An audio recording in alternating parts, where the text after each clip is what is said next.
Okay, അപ്പൊ നമ്മൾ political D K ആണ് നോക്കിക്കൊണ്ടിരുന്നത്. അപ്പൊ പൊളിറ്റിക്കൽ ഡി കെ എന്താണെന്നാണ് പറഞ്ഞത്. ഈ പൊളിറ്റിക്കൽ ഡെവലപ്മെന്റിനെ കുറിച്ച് നമ്മൾ പറഞ്ഞു. ആ പൊളിറ്റിക്കൽ ഡെവലപ്മെന്റ് ഒരു സ്റ്റാഗ്നേഷനിൽ എത്തുന്ന ഒരു സമയമാണ് പൊളിറ്റിക്കൽ ഡി കെ എന്ന് പറയുന്നത്. ഓക്കെ, ഡി കെ എന്ന വാക്കിന്റെ അർത്ഥം എന്താ നമ്മൾ സംസാരിച്ചത്? ജീർണിക്കുക. ഓക്കെ, ജീർണിക്കുക അല്ലെങ്കിൽ ഈ അഴുകി ചേരുക എന്നൊക്കെ പറയുന്നതാണ് ഡി കെ എന്ന് പറഞ്ഞ വാക്കുകൊണ്ട് ഉദ്ദേശിക്കുന്നത്. അപ്പൊ പൊളിറ്റിക്കൽ ഡി കെ എന്തുകൊണ്ട് പൊളിറ്റിക്കൽ ഡി കെ ഉണ്ടാവുന്ന വെച്ച് കഴിഞ്ഞാൽ പൊളിറ്റിക്കൽ കൾച്ചർ മാറുന്ന അനുസരിച്ച്, അല്ലെങ്കിൽ പൊളിറ്റിക്കലി ആൾക്കാർ അല്ലെങ്കിൽ സൊസൈറ്റി ഡെവലപ്പ് ആവുന്ന അനുസരിച്ച് സിസ്റ്റം ഡെവലപ്പ് ആവാതിരിക്കുക. ഓക്കെ, അതായത് നീഡ്സ് വരുന്ന അനുസരിച്ച് സിസ്റ്റത്തിന് ആ നീഡ്സ് ഫുൾഫിൽ ചെയ്യാൻ പറ്റാത്തൊരവസ്ഥയിലേക്ക് എത്തുമ്പോൾ അവിടെ പൊളിറ്റിക്കൽ ഡി കെ സംഭവിക്കും. ഈ പൊളിറ്റിക്കൽ ഡി കെയുടെ ഭാഗമായിട്ടാണ് പ്രൊട്ടസ്റ്റുകൾ വരുന്നത്, എന്താണ് സമരങ്ങൾ വരുന്നത്. ഓക്കെ, പൊളിറ്റിക്കൽ ഡി കെക്ക് എന്തുകൊണ്ട് കാരണം? കറപ്ഷൻ കാരണമാകാം. ഓക്കെ, അല്ലെങ്കിൽ സിസ്റ്റത്തിൽ ഇൻഎഫക്റ്റീവ്നെസ് ആകാം. ഓക്കെ, അല്ലെങ്കിൽ എന്താണ് ഈ കോമ്പറ്റൻസി ഇല്ലാത്ത ഈ ലീഡർഷിപ്പിന് എന്താണ് ഈ പറയുന്ന രീതിയിൽ കോമ്പറ്റന്റ് അല്ലാത്തതുകൊണ്ടാകാം പൊളിറ്റിക്കൽ ഡി കെ സംഭവിക്കുന്നത്. ഓക്കെ, പൊളിറ്റിക്കൽ ഡി കെക്ക് ഒരുപാട് കാരണങ്ങളുണ്ട്. പൊളിറ്റിക്കൽ ഡി കെ ആയി നമുക്ക് മനസ്സിലാവുന്നതിന് ഒരുപാട് കാരണങ്ങളുണ്ട്. നമ്മൾ പറഞ്ഞു സൗത്ത് ഏഷ്യയിലേക്ക്, പാകിസ്ഥാൻ ഉൾപ്പെടെ, അഫ്ഗാനിസ്ഥാൻ ഉൾപ്പെടെ പല രാജ്യങ്ങളിൽ പൊളിറ്റിക്കൽ ഡി കെ സംഭവിച്ച കാര്യങ്ങളാണ്. ഓക്കെ,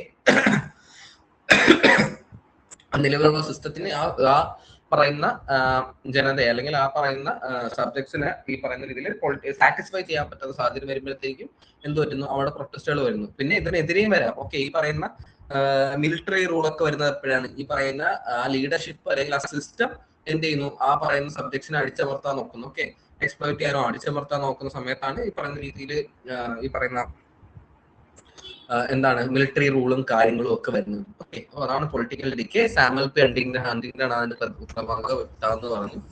അപ്പൊ അടുത്തത് ഫുക്കുയാമയുടെ ഐഡിയ. ഓക്കെ, ഫ്രാൻസിസ് ഫുക്കുയാമയുടെ. സാമുവൽ പി ഹണ്ടിങ്ടന്റെ തന്നെ ഒരു സ്റ്റുഡന്റ് കൂടെയാണ് ഫ്രാൻസിസ് ഫുക്കുയാമ. ഓക്കെ, ഇതിനകത്തില്ലെന്ന് ഇല്ല. Okay, Francis Fukuyama updated Samuel P. Huntington's idea of political decay in his work, The Origins of Political Order and Political. ഇത് രണ്ട് വർക്കുകൾ കേട്ടോ.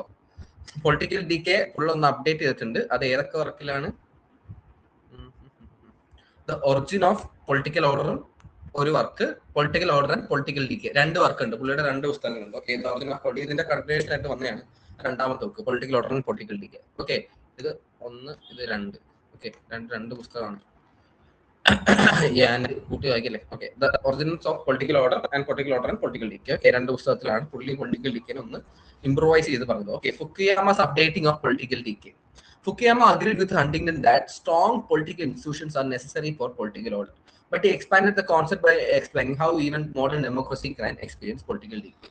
അപ്പം ഫുക്കുയാമ എന്ത് പറഞ്ഞു? ഹണ്ടിങ്ടന്റെ ഐഡിയയുമായിട്ട് അഗ്രി ചെയ്താണ് ഈ അപ്ഡേഷൻ പറയുന്നത്. ഓക്കെ, എതിർത്തുകൊണ്ടല്ല, അഗ്രി ചെയ്തിട്ടാണ് പറയുന്നത്. എന്താണ് സ്ട്രോങ് പൊളിറ്റിക്കൽ ഇൻസ്റ്റിറ്റ്യൂഷൻസ് എന്താണ് നെസസറി ആണ്. ഓക്കെ, പൊളിറ്റിക്കൽ ലീഗൽ ഇൻസ്റ്റിറ്റ്യൂഷൻസ്, സ്റ്റേറ്റുമായി ബന്ധപ്പെട്ട് strong bureaucrats, strong leadership, strong government, strong judiciary, ഇതെല്ലാം നെസസറി ആണ്. എന്തിന്? Political order. ഓക്കെ, സൊസൈറ്റിയിൽ സ്റ്റെബിലിറ്റി വർത്താൻ അല്ലെങ്കിൽ ഓർഡർ കൊണ്ടുവരാൻ ഈ പറയുന്ന എന്താണ് പൊളിറ്റിക്കൽ ഇൻസ്റ്റിറ്റ്യൂഷൻസ്, എന്താണ് പൊളിറ്റിക്കൽ ലീഗൽ ഇൻസ്റ്റിറ്റ്യൂഷൻസ് നീഡർ ആണ് എന്ന് ഫുക്കുയാമ ഹണ്ടിങ്ടണുമായിട്ട് ചേർന്ന് തന്നെയാണ് പറയുന്നത്. ബട്ട് ഈ expanded the concept by explaining how even modern democracies can experience political decay. പക്ഷെ പുള്ളി ഒന്ന് അപ്ഡേഷൻ ചെയ്തു വരുത്തി. എന്താണ് ഈ ഹണ്ടിങ്ടന്റെ ഐഡിയ ഒരു വെച്ച് പറയുകയാണെങ്കിൽ എന്താണ് ഭീകരമായി ഡെമോക്രാറ്റിക്കലി, ഓക്കെ, ഡെമോക്രസി പ്രോപ്പറായിട്ട് വർക്ക് ചെയ്യുന്ന രാജ്യങ്ങളിൽ എന്തുണ്ടാവില്ല, പൊളിറ്റിക്കൽ ഡീകേ സംഭവിക്കാനുള്ള ചാൻസ് കുറവാണ് എന്നാണ് പറയുന്നത്. ഓക്കെ, ഡെമോക്രസി പ്രോപ്പറായിട്ട് വർക്ക് ചെയ്യുന്ന സ്ഥലങ്ങളിൽ. ഓക്കെ, ഇപ്പം നോക്കുവാണെങ്കിൽ ഇപ്പം ഓക്കെ, ഞാൻ പറഞ്ഞിട്ട് പറയാം. ഡെമോക്രസി പ്രോപ്പറായിട്ട് വർക്ക് ചെയ്യുന്ന സ്ഥലങ്ങൾ എന്തുണ്ടാവില്ല, പൊളിറ്റിക്കൽ ഡീകേ എക്സ്പീരിയൻസ് ചെയ്യാൻ. ഓക്കെ, വർക്ക് ചെയ്യുന്ന സ്ഥലങ്ങളിലും ചെയ്യാം. ഓക്കെ, ബ്രെയിൻ ഫോഗ് അടിച്ച്. ഓക്കെ, ചെയ്യാന്നാണ് ആര് പറയുന്നത്? നമ്മുടെ ഫ്രാൻസിസ് ഫുക്കുയാമ പറയുന്നത്. അതായത് ഭയങ്കരമായി ഡെമോക്രാറ്റിക്കലി ആക്റ്റീവായിട്ട് നിൽക്കുന്ന സ്റ്റേറ്റ് ആണ്. ഇപ്പം നമുക്ക് നോക്കുകയാണെങ്കിൽ ശ്രീലങ്കയിൽ എന്താണ്? ശ്രീലങ്കയിൽ ഈ പറയുന്ന പ്രശ്നങ്ങളൊക്കെ ഉണ്ടായിരുന്നു. അത് 2010 തീർന്നു. അവിടെ എന്താണ്? അവിടെ ഡെമോക്രസി ഉണ്ടായിരുന്നു. സ്റ്റിൽ അവിടെ എന്ത് സംഭവിച്ചു? അവിടെ പൊളിറ്റിക്കൽ ഡീകേ സംഭവിച്ചു. അപ്പൊ അത് തന്നെയാണ് ഫുക്കുയാമ പറയുന്നത്. ഓക്കെ, ഫുക്കുയാമ പറയുന്നത് എന്താണ്? മോഡേൺ ഡെമോക്രസീസ് ആയിക്കോട്ടെ. ഓക്കെ, ഈ പറയുന്ന രീതിയിൽ വോയിസ് കട്ടാകുന്നുണ്ടോ? എന്റെ നെറ്റിന് കുഴപ്പമാണോ? കട്ടാവുന്നുണ്ടോ? എനിക്ക് തോന്നുന്നു സിസ്റ്ററിന്റെ നെറ്റിന്റെ കുഴപ്പമാണ്. എനിക്ക് ഇങ്ങനെ ജസ്റ്റ് കയറി ഇറങ്ങിയാണ് കാണിക്കുന്നത്. ബാക്കിയുള്ളവർക്ക് ഓക്കെയാണോ? കട്ടാകുന്നുണ്ടോ? അയ്യോ, ഓക്കെ, അപ്പൊ എന്റെ കുഴപ്പം. ഇപ്പൊ ഓക്കെ ആണോ? ഓക്കെ ആയിരിക്കും തോന്നുന്നു. ആണോ? ഓക്കെ, ഇപ്പൊ ഓക്കെ ആണോ?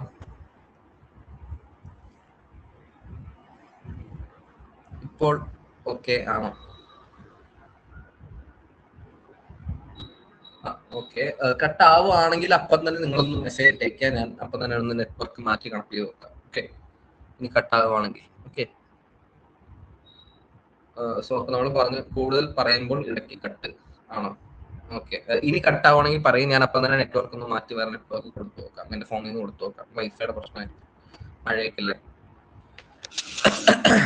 ഓക്കെ, അപ്പം പുള്ളിക്കാരൻ ഞാൻ നേരത്തെ പറഞ്ഞ പോലെ എന്താണ്, ശ്രീലങ്കയിലൊക്കെ ഈ പറഞ്ഞ പൊളിറ്റിക്കൽ ഡീക്കെ അവിടെ ഒരു പ്രോപ്പർ ഡെമോക്രസി ആയിരുന്നിട്ടും എന്താണ് അവിടുത്തെ ഭരണകൂടം അട്ടിമറിക്കപ്പെട്ടിട്ടുണ്ട്. ഓക്കെ, അവിടെ ഈ പീപ്പിളുടെ റബിലിയൻ ഒക്കെ നടന്നിട്ട് അവിടെ 2023 ടൈമിൽ എല്ലാവർക്കും അറിയാവുന്ന പോലെ അവിടെ ഈ പറയുന്ന രീതിയിൽ ഒരു അട്ടിമറി നടന്നിട്ടുണ്ട്. അപ്പം അത് തന്നെയാണ് ഫുക്കുയാമ പറയുന്നത്, മോഡേൺ ഡെമോക്രസി ആണെങ്കിലും എന്ത് ചെയ്യാം, പൊളിറ്റിക്കൽ ഡീക്കെ എക്സ്പീരിയൻസ് ചെയ്യാം.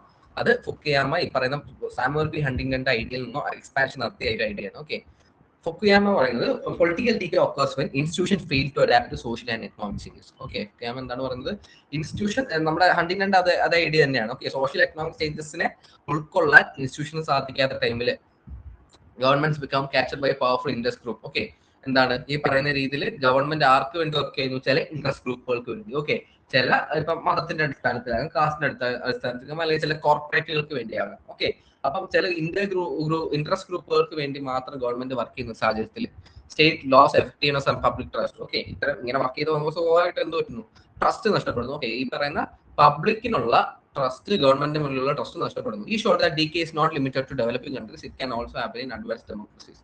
അപ്പം പുള്ളി എന്താണ് പറയുന്നത്, ഡീക്കെ എന്ന് പറയുന്ന സംഭവം ഡെവലപ്പിംഗ് കൺട്രീസോ അല്ലെങ്കിൽ അണ്ടർ ഡെവലപ്ഡ് കൺട്രീസിലോ മാത്രം നടക്കുന്ന ഒരു കാര്യമല്ല. ഓക്കെ, അതായത് എക്കണോമിക്കലി അത്ര സ്റ്റേബിൾ ഇല്ലാത്ത രാജ്യങ്ങൾ മാത്രം നടക്കുന്ന ഒരു കാര്യമല്ല ഡീക്കെ. എവിടെ നടക്കാം, അഡ്വാൻസ്ഡ് ഡെമോക്രസീസിൽ നടക്കാം. ഓക്കെ, അഡ്വാൻസ്ഡ് ഡെമോക്രസീസിൽ നടക്കാം. Key elements in Fukuyama's theory: repatrimonialization. Modern institutions begin to function like traditional personal rule system. Public offices are used for personal or family benefit. Nepotism, favoritism, and patronage politics increase. Break ആകുന്നുണ്ട്. Okay, അപ്പൊ ഞാൻ network മാറ്റി connect ചെയ്യട്ടെ. ഞാൻ ഒന്ന് ഇറങ്ങി കയറുമായിരിക്കും, എല്ലാവരും ക്ലാസ്സിൽ പോലെ പോരാ.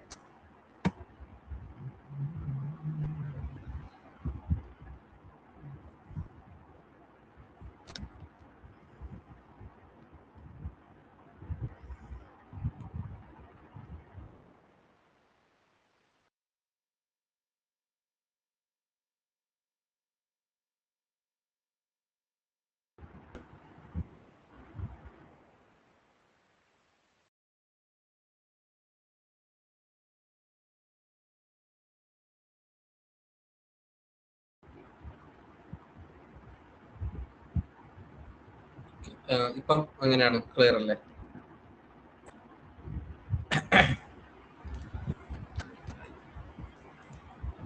ക്ലിയർ അല്ലേ? ക്ലിയർ അല്ലേ?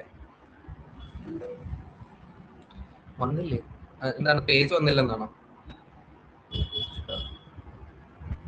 ആ, ഓക്കെ, കാണുന്നില്ലേ? ഓക്കെ, ഓക്കെ, ഇപ്പൊ കാണുന്നുള്ളൂ. ഞാൻ ജസ്റ്റ് ഒന്ന് പേജ് ബാക്കിലേക്ക്. ഓക്കെ, എനിക്കിപ്പോ കാണുന്നില്ല. കാണുന്നു. ആ, അപ്പൊ റീപാട്രിമോണിയലൈസേഷൻ. അപ്പൊ പാട്രിമോണിയലൈസേഷൻ എന്താണെന്ന് ഞാൻ പറഞ്ഞു. പാട്രിമോണിയലൈസേഷൻ എന്ന് പറഞ്ഞാൽ ഒരു വസ്തുവിനെ എന്താണ് ഈ പാട്രിമോണിയലൈസ് ചെയ്യുന്ന, അല്ലെങ്കിൽ ഈ പറയുന്ന രീതിയിൽ അതിനൊരു ഭയങ്കരമായ സിഗ്നിഫിക്കൻസ് കൊടുക്കുന്ന ഒരു പരിപാടിയാണ് പാട്രിമോണിയലൈസേഷൻ എന്ന് പറയുന്നത്. ഓക്കെ, അതിപ്പോ റിലീജിയസ് വസ്തുക്കളാകാം, അല്ലെങ്കിൽ ഒരു ഗ്രൂപ്പുകളാകാം, എന്താകാം. ഓക്കെ, അല്ലെങ്കിൽ ഒരു ടൈപ്പ് ഫേവറിറ്റിസം എന്നൊക്കെ നമുക്ക് വേണ്ടി പറയാം. Modern institution begin to function like traditional personal rule system. അപ്പം മോഡേൺ ഇൻസ്റ്റിറ്റ്യൂഷൻ എന്താവുന്നു, ഈ പറയുന്ന രീതിയിൽ public officers okay, public officers ആയിക്കോട്ടെ എന്ത് ചെയ്യുന്നു, പേഴ്സണൽ ഫാമിലി ബെനിഫിറ്റ് വേണ്ടി വർക്ക് ചെയ്യുന്നു.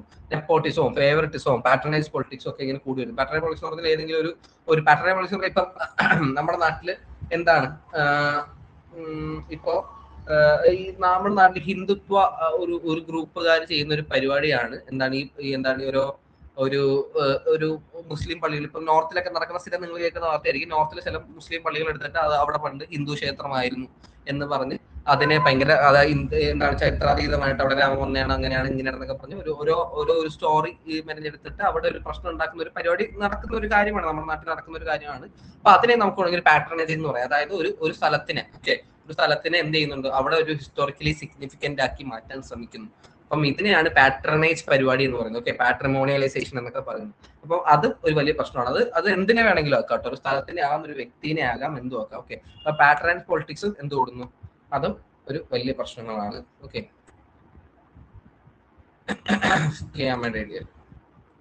Political leaders appoint loyal supporters rather than qualified official. Political leaders എന്ത് ചെയ്യുന്നു, ലോയൽ സപ്പോർട്ടേഴ്സിനെയാണ് ഉണ്ടായിക്കൊണ്ടിരിക്കുന്നത്. ആരെക്കാട്ടും ക്വാളിഫൈഡ് ഒഫീഷ്യൽസിനെ കാട്ടും അവർക്ക് ഐഡിയോളജിക്കലി ചേർന്ന് നിൽക്കുന്ന ആൾക്കാരായിരിക്കാം, അല്ലെങ്കിൽ അവർക്ക് എന്തെങ്കിലും പേഴ്സണൽ ബെനിഫിറ്റ് ഉണ്ടാവുന്ന ആൾക്കാരായിരിക്കാം, അല്ലെങ്കിൽ ഫാമിലി മെമ്പേഴ്സ് ആയിരിക്കാം. അപ്പം എന്താണ്, അപ്പം ഞാനും എന്റെ കുടുംബം രക്ഷപ്പെട്ടാൽ മതി എന്നൊക്കെ രീതിയിലുള്ളൊരു ചിന്തയൊക്കെയാണ് ഈ പറയുന്ന രീതിയിൽ പബ്ലിക് ട്രസ്റ്റ് കളയുന്നത് എന്നൊരു ഐഡിയയാണ് പറയുന്നത്. Institutions become too rigid and cannot reform themselves. Bureaucracies become slow and inefficient.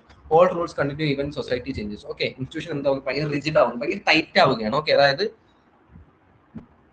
അവര് ഓൾറെഡി സെറ്റ് ചെയ്ത് വെച്ചൊരു ഫ്രെയിംവർക്ക് ഉണ്ട്, ഇങ്ങനെയൊക്കെ പ്രവർത്തിച്ചാൽ മതി. ഓക്കെ, അപ്പം അതിന്റെ അകത്ത് നിന്ന് പ്രവർത്തിക്കുകയാണ്. ഈ കാലം മാറിയത് മനസ്സിലാക്കാതെ, ടെക്നോളജി വളർന്ന് മനസ്സിലാക്കാതെ, സൊസൈറ്റിയുടെ ആറ്റിറ്റ്യൂഡ് മാറ്റിയത് മനസ്സിലാക്കാതെ ഇന്നും പഴയ എന്താണ് സിസ്റ്റത്തിൽ ഇന്ന് വർക്ക് ചെയ്തുകൊണ്ടിരിക്കുകയാണ്. ഓക്കെ, ബ്യൂറോക്രസീസ് എന്താവുന്നു, റെഡ് ടൈപ്പിസം എന്ന് പറഞ്ഞ വാക്ക് കേട്ടിട്ടുണ്ടായിരിക്കും അല്ലെ, റെഡ് ടൈപ്പിസം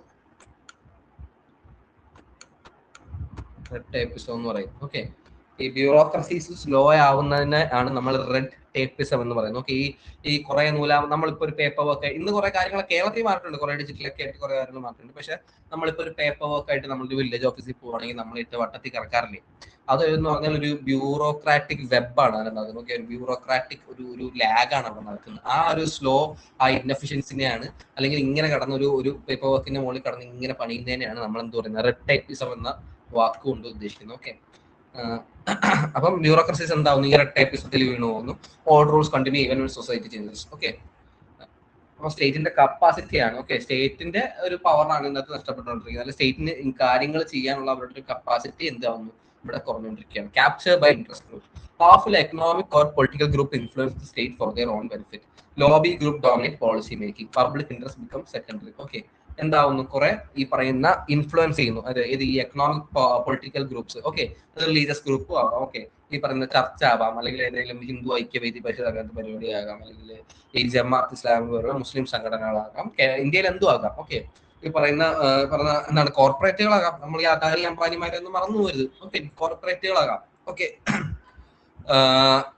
അപ്പം ലോബി ഗ്രൂപ്പുകൾ എന്ത് ചെയ്യുന്നു, ഈ പോളിസി മേക്കിങ്ങിൽ ഭയങ്കരമായി ഡോമിനേറ്റ് ചെയ്യുന്നു. Okay, public interest become secondary. Public interest എന്താവുന്നു, ഭീകരമായി സെക്കൻഡറി ആവുന്നു. Okay, Fukuyama argued this is common in advanced democracy. അപ്പൊ ഫുക്കിയാമ എന്താ പറയുന്നു, ഇത് അഡ്വാൻസ് ഡെമോക്രസിയിൽ നടക്കുന്ന ഒരു കാര്യമാണെന്നാണ് പറയുന്നത്. ഓക്കെ, അതായത് ഇൻട്രസ്റ്റ് ഗ്രൂപ്പുകൾ എന്താവുന്നു, ഒരു വിഭാഗത്തിനെ ക്യാപ്ചർ. ഇപ്പൊ US നടക്കുന്ന അങ്ങനെയാണ്. US കോർപ്പറേറ്റ്സ് എന്ത് പറയുന്നു, അതിന് US ഗവൺമെന്റ് തുള്ളിക്കൊണ്ടിരിക്കുന്നത്. ഈ പറയുന്ന വെപ്പൺ പറയുന്നില്ലേ, ഈ അവിടെ ഈ ഡിഫൻസ് ഒക്കെ പ്രൈവറ്റൈസ് ചെയ്തിരിക്കുകയാണ്. അപ്പൊ ഈ ഡിഫൻസ് പറയുന്ന ലോബിക്ക് അനുസരിച്ചിട്ടാണ് അവിടുത്തെ ഡിഫൻസ് പോളിസീസ് വരുന്നത്. ഓക്കെ, ട്രേഡ് യൂണിയനും കാര്യമൊന്നും അല്ല, യൂണിയനൊന്നും അവിടുത്തെ ഒരു റോളും ഇല്ല.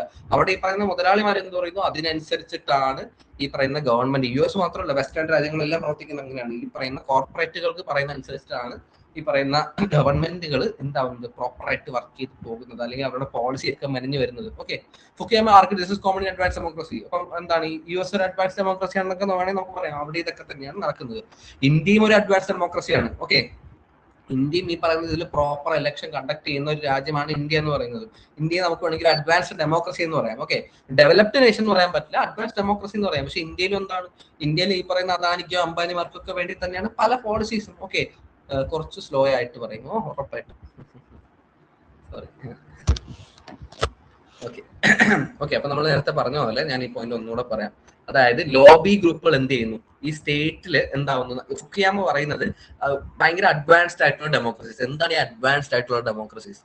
അതായത് പ്രോപ്പർ ആയിട്ട് ഇലക്ഷൻ കണ്ടക്ട് ചെയ്ത് പോകുന്നത്, റിഗ്ഡ് അല്ലാത്ത. ഓക്കെ, റിഗ്ഡ് എന്ന് പറഞ്ഞാൽ എന്താണ്, ഈ ഇലക്ഷൻ മാനിപ്പുലേറ്റ് ചെയ്യുമല്ലോ. അതായത് ഇന്നാൾ ജയിക്കണം എന്ന് പറഞ്ഞാൽ ഓൾറെഡി സെറ്റ് ചെയ്ത് വെച്ചിട്ടായിരിക്കാം ഇലക്ഷൻ നടക്കുന്നത്. അപ്പൊ അത്തരം കാര്യങ്ങളിൽ നിന്ന് മാറി എന്താകുന്നു, പ്രോപ്പറായി ഇലക്ഷൻ നടക്കുന്ന രാജ്യം നമുക്ക് അഡ്വാൻസ് ഡെമോക്രസീസ് എന്ന് പറയാം. ഓക്കെ, ഇന്ത്യ ഒരു അഡ്വാൻസ് ഡെമോക്രസിയാണ്, US ഒരു അഡ്വാൻസ് ഡെമോക്രസിയാണ്. പക്ഷെ ഇവിടെയൊക്കെ എന്തുണ്ട്, ഈ പറഞ്ഞ ചില ലോബി ഗ്രൂപ്പുകൾ എന്ന് പറഞ്ഞാൽ എന്താണ്, അത് കോർപ്പറേറ്റുകളാകാം, റിലീജിയസ് ഓർഗനൈസേഷൻസ് ആകാം, റിലീജിയസ് ഇൻസ്റ്റിറ്റ്യൂഷൻസ് ആകാം.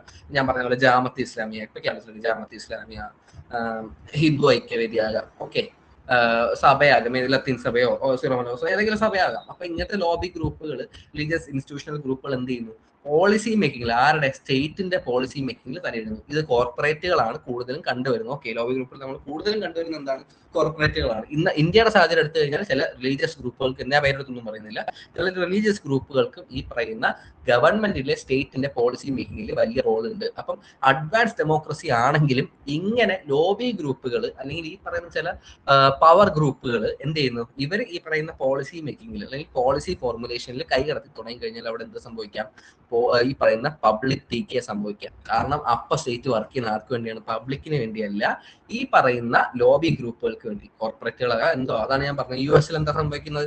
ഞാൻ പണ്ട് കുറെ എക്സാമ്പിൾ വെച്ച് പറഞ്ഞത്, ഈ ഡിഫൻസ് ആംസ് അല്ലെങ്കിൽ അവിടുത്തെ ഡിഫൻസ് ചെയിന് മൊത്തം നിയന്ത്രിക്കുന്നത് ആരാണ്? കോർപ്പറേറ്റുകളാണ്.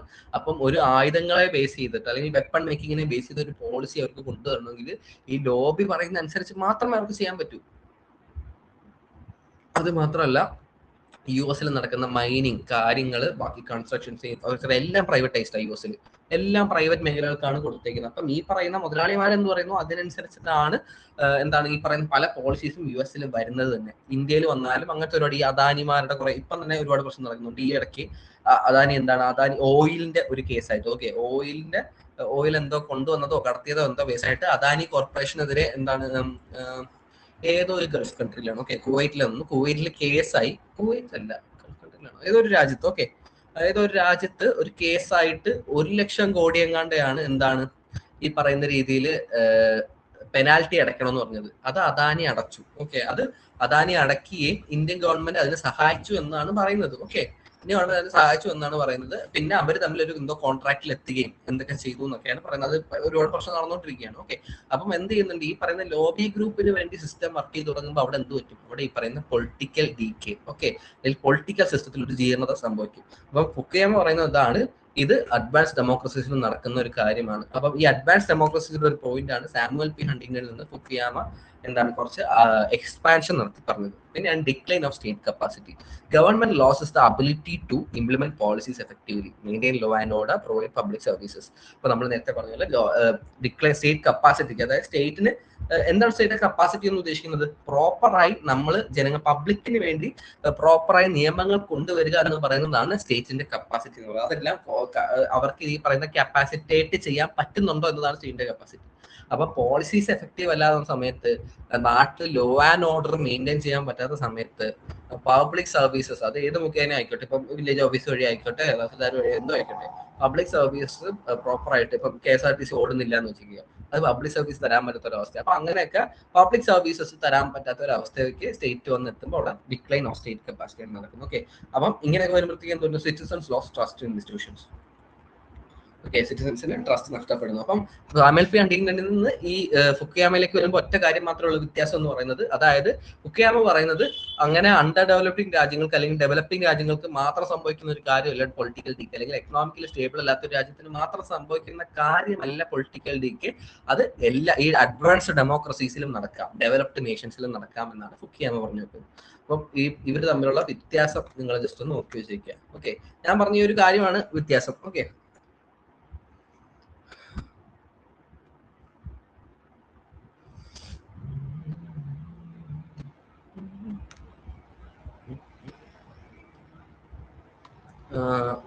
നമ്മുടെ കൺക്ലൂഷൻ കൊടുത്തിട്ടുണ്ട്. Development, a country needs balance among strong state, rule of law, democratic accountability. Okay, അപ്പൊ പറയുന്നത് എന്താണ്? സ്റ്റേറ്റ് സ്ട്രോങ് ആയിരിക്കണം, അല്ലെങ്കിൽ institutions, political institution, legal institutions strong ആയിരിക്കണം. റൂൾ ഓഫ് ലോ, ലോയ്ക്ക് എന്തുണ്ടാവണം? ഈ പറയുന്ന റൂൾ ഓഫ് ലോ, നിയമത്തിന്റെ വാഴ്ചയായിരിക്കണം, അല്ലാതെ ലോബികളുടെയോ ഇൻട്രസ്റ്റ് ഗ്രൂപ്പുകളുടെയോ ഒന്നും വാഴ്ചയാകരുത്. ഡെമോക്രാറ്റിക് അക്കൗണ്ടബിലിറ്റി, ഓക്കെ, ഒരു പോളിസി കൊണ്ടുവരികയാണെങ്കിൽ അത് ഈ പറയുന്ന രീതിയിൽ പബ്ലിക്കിന് നല്ലതാണോ ചീത്തയാണോ, മോശമാവുകയാണെങ്കിൽ അതിന്റെ അക്കൗണ്ടബിലിറ്റി ആരേറ്റെടുക്കണം? സർക്കാർ അല്ലെങ്കിൽ സ്റ്റേറ്റ് തന്നെ ഏറ്റെടുത്തിട്ട് അത് തിരുത്താനും കാണിക്കണം. അങ്ങനെയൊക്കെ പോകുന്ന ഒരു സ്റ്റേറ്റ് ആണെങ്കിൽ എന്തുണ്ടാവില്ല? അവിടെ ഒരു ബാലൻസ് ഉണ്ടാവും, പൊളിറ്റിക്കൽ ഡീക്ക് സംഭവിക്കില്ല എന്നാണ് ഫുക്കുയാമ പറയുന്നത്. അപ്പൊ അത്രയേ ഉള്ളൂ political development, political ഡീക്കെ. Okay, political development, political ഡീക്കെ എന്ന മോഡേണൈസേഷൻ ഇതും നമ്മൾ നോക്കി. ഓക്കെ, മോഡ്യൂൾ കേൾക്കുന്നുണ്ടോ? ഞാൻ പറയുന്നത് കേൾക്കുന്നുണ്ടോ? കേൾക്കുന്നുണ്ടോ? Yes, okay. എനിക്കെന്തോ അപ്പൊ നമുക്ക് മോഡ്യൂൾ 2-ലേക്കും കൂടെ കിടക്കാം. ഓക്കെ, എന്നിട്ട് മോഡ്യൂൾ 2 കൂടെ കഴിഞ്ഞാൽ നമുക്ക് ക്വസ്റ്റ്യൻസ് അങ്ങ് ഡിസ്കസ് ചെയ്യാം. ഇതിനകത്ത് പിന്നെ ഞാൻ പറഞ്ഞ പോലെ യൂണിറ്റ് കഴിഞ്ഞിട്ട് നമ്മൾ ക്വസ്റ്റ്യൻ ഡിസ്കസ് ചെയ്തുകൊണ്ടിരുന്ന ആ പാറ്റേൺ ഒന്നും ബ്രേക്ക് ആയി പോയി. കാരണം എനിക്ക് കുറച്ച് തിരക്കേറി പോയി. കാരണം നമ്മൾ ക്വസ്റ്റ്യൻ ഞാൻ നേരത്തെ പറഞ്ഞത് ഒരുപാട് വട്ടം പറഞ്ഞാണ്, ഒന്നുകൂടെ പറയാം. എന്താണ്, എനിക്ക് കുറച്ച് തിരക്കായി പോയി. എനിക്ക് കുറച്ച് ഇന്റർവ്യൂ കാര്യങ്ങളൊക്കെ ഞാൻ ഇപ്പൊ എനിക്ക് ക്വസ്റ്റ്യൻസ് എല്ലാം 10-12 ക്വസ്റ്റ്യൻ പേപ്പർ ഇത് സോർട്ട് ചെയ്യണം, ഇത് ഈ യൂണിറ്റിലെ മാത്രം. അതിനുള്ള ടൈം കിട്ടില്ല. ഞാനിപ്പോ ചെയ്തുകൊണ്ടിരിക്കുക. അപ്പം നമ്മുടെ മോഡ്യൂളും കൂടെ കഴിയുമ്പോഴത്തേക്കും ഞാൻ അതങ്ങ് കഴിയും. അപ്പൊ നമുക്ക് ഓരോ രണ്ട് യൂണിറ്റ് എടുത്തിട്ട് ക്വസ്റ്റ്യൻ ഡിസ്കസ് ചെയ്ത് പോവാം. ഓക്കെ, ഞാൻ നേരത്തെ പറയാം ഏത് ക്വസ്റ്റ്യനാണ് നോക്കേണ്ടത്. അപ്പൊ അതിനനുസരിച്ച് നോക്കി വന്നാൽ മതി. ഓക്കെ, 2 എടുക്കുകയാണ്, ആരും പോരുത്. ഓക്കെ,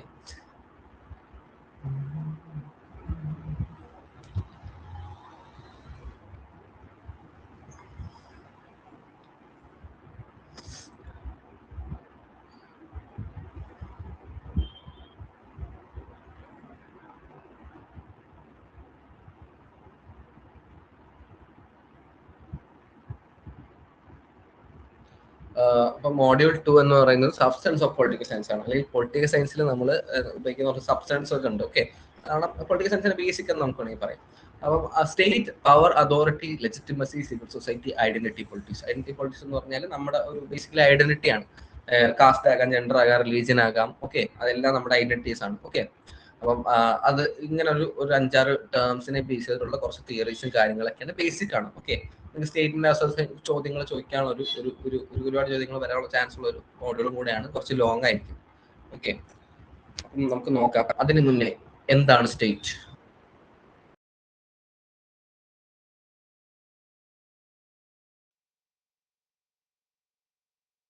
എന്തോ കട്ടായി പോയതാണ്, ഒന്ന് ഹോൾഡ് ചെയ്യണേ.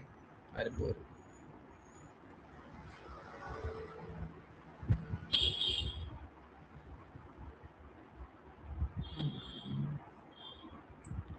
കാണാൻ പറ്റുന്നുണ്ടോ? എനിക്ക് എന്തോ എറർ അടിക്കുന്നു, പേജ് ഇങ്ങനെ വിട്ടു പോകുന്നു. കാണാൻ പറ്റുന്നുണ്ടോ? Yes, okay. അപ്പോൾ പറയൂ, എന്താണ് സ്റ്റേറ്റ്?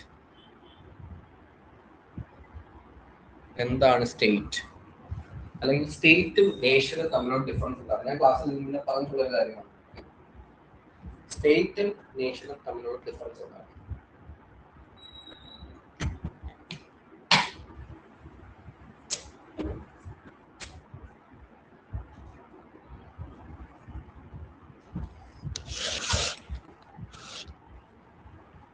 സ്റ്റേറ്റും നേഷനും തമ്മിലുള്ള ഡിഫറൻസ് എന്താണ്?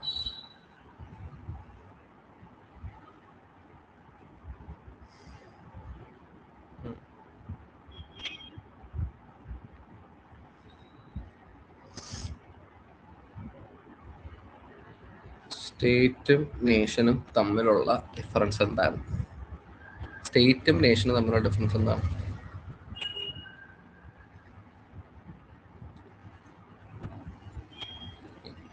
കേൾക്കുന്നില്ലേ? ഓഡിബിൾ അല്ലേ?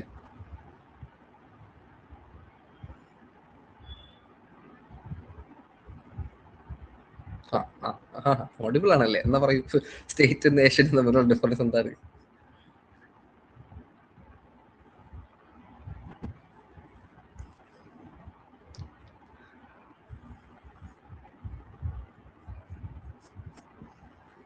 വേഗം പറയൂ. ഞാൻ ഒരുപാട് വട്ടം പറഞ്ഞു. നമ്മൾ ഈ നാഴിക്ക് 40 വട്ടം ക്ലാസ്സിൽ സ്റ്റേറ്റ് എന്താണ്, സ്റ്റേറ്റ് എന്താണ്, സ്റ്റേറ്റ് എന്താണെന്ന് പറഞ്ഞിട്ടിരിക്കും. സ്റ്റേറ്റും നേഷനും തമ്മിലുള്ള ഡിഫറൻസ് എന്താ പറയും? ജസ്റ്റ് 1 വേർഡ് മതി, എനിക്ക് ഡെഫിനേഷൻ ഒന്നും വേണ്ട. നിങ്ങൾക്ക് അറിയാവുന്ന എന്തെങ്കിലും ഒരു കാര്യം പറഞ്ഞാൽ മതി. അല്ലെങ്കിൽ സ്റ്റേറ്റ് എന്താണെന്ന് പറഞ്ഞാലും മതി. നേഷൻ എന്താണെന്ന് ഞാൻ പറയാം.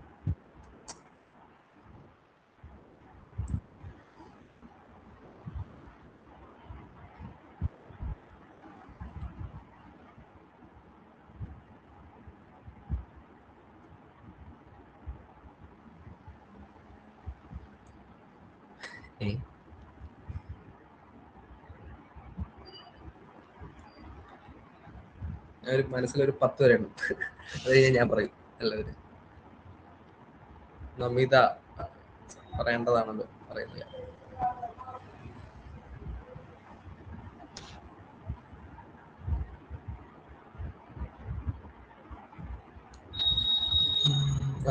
എന്നാ ഞാൻ തന്നെ പറയാം, അതായിരിക്കും നല്ലത്. സമയമില്ല.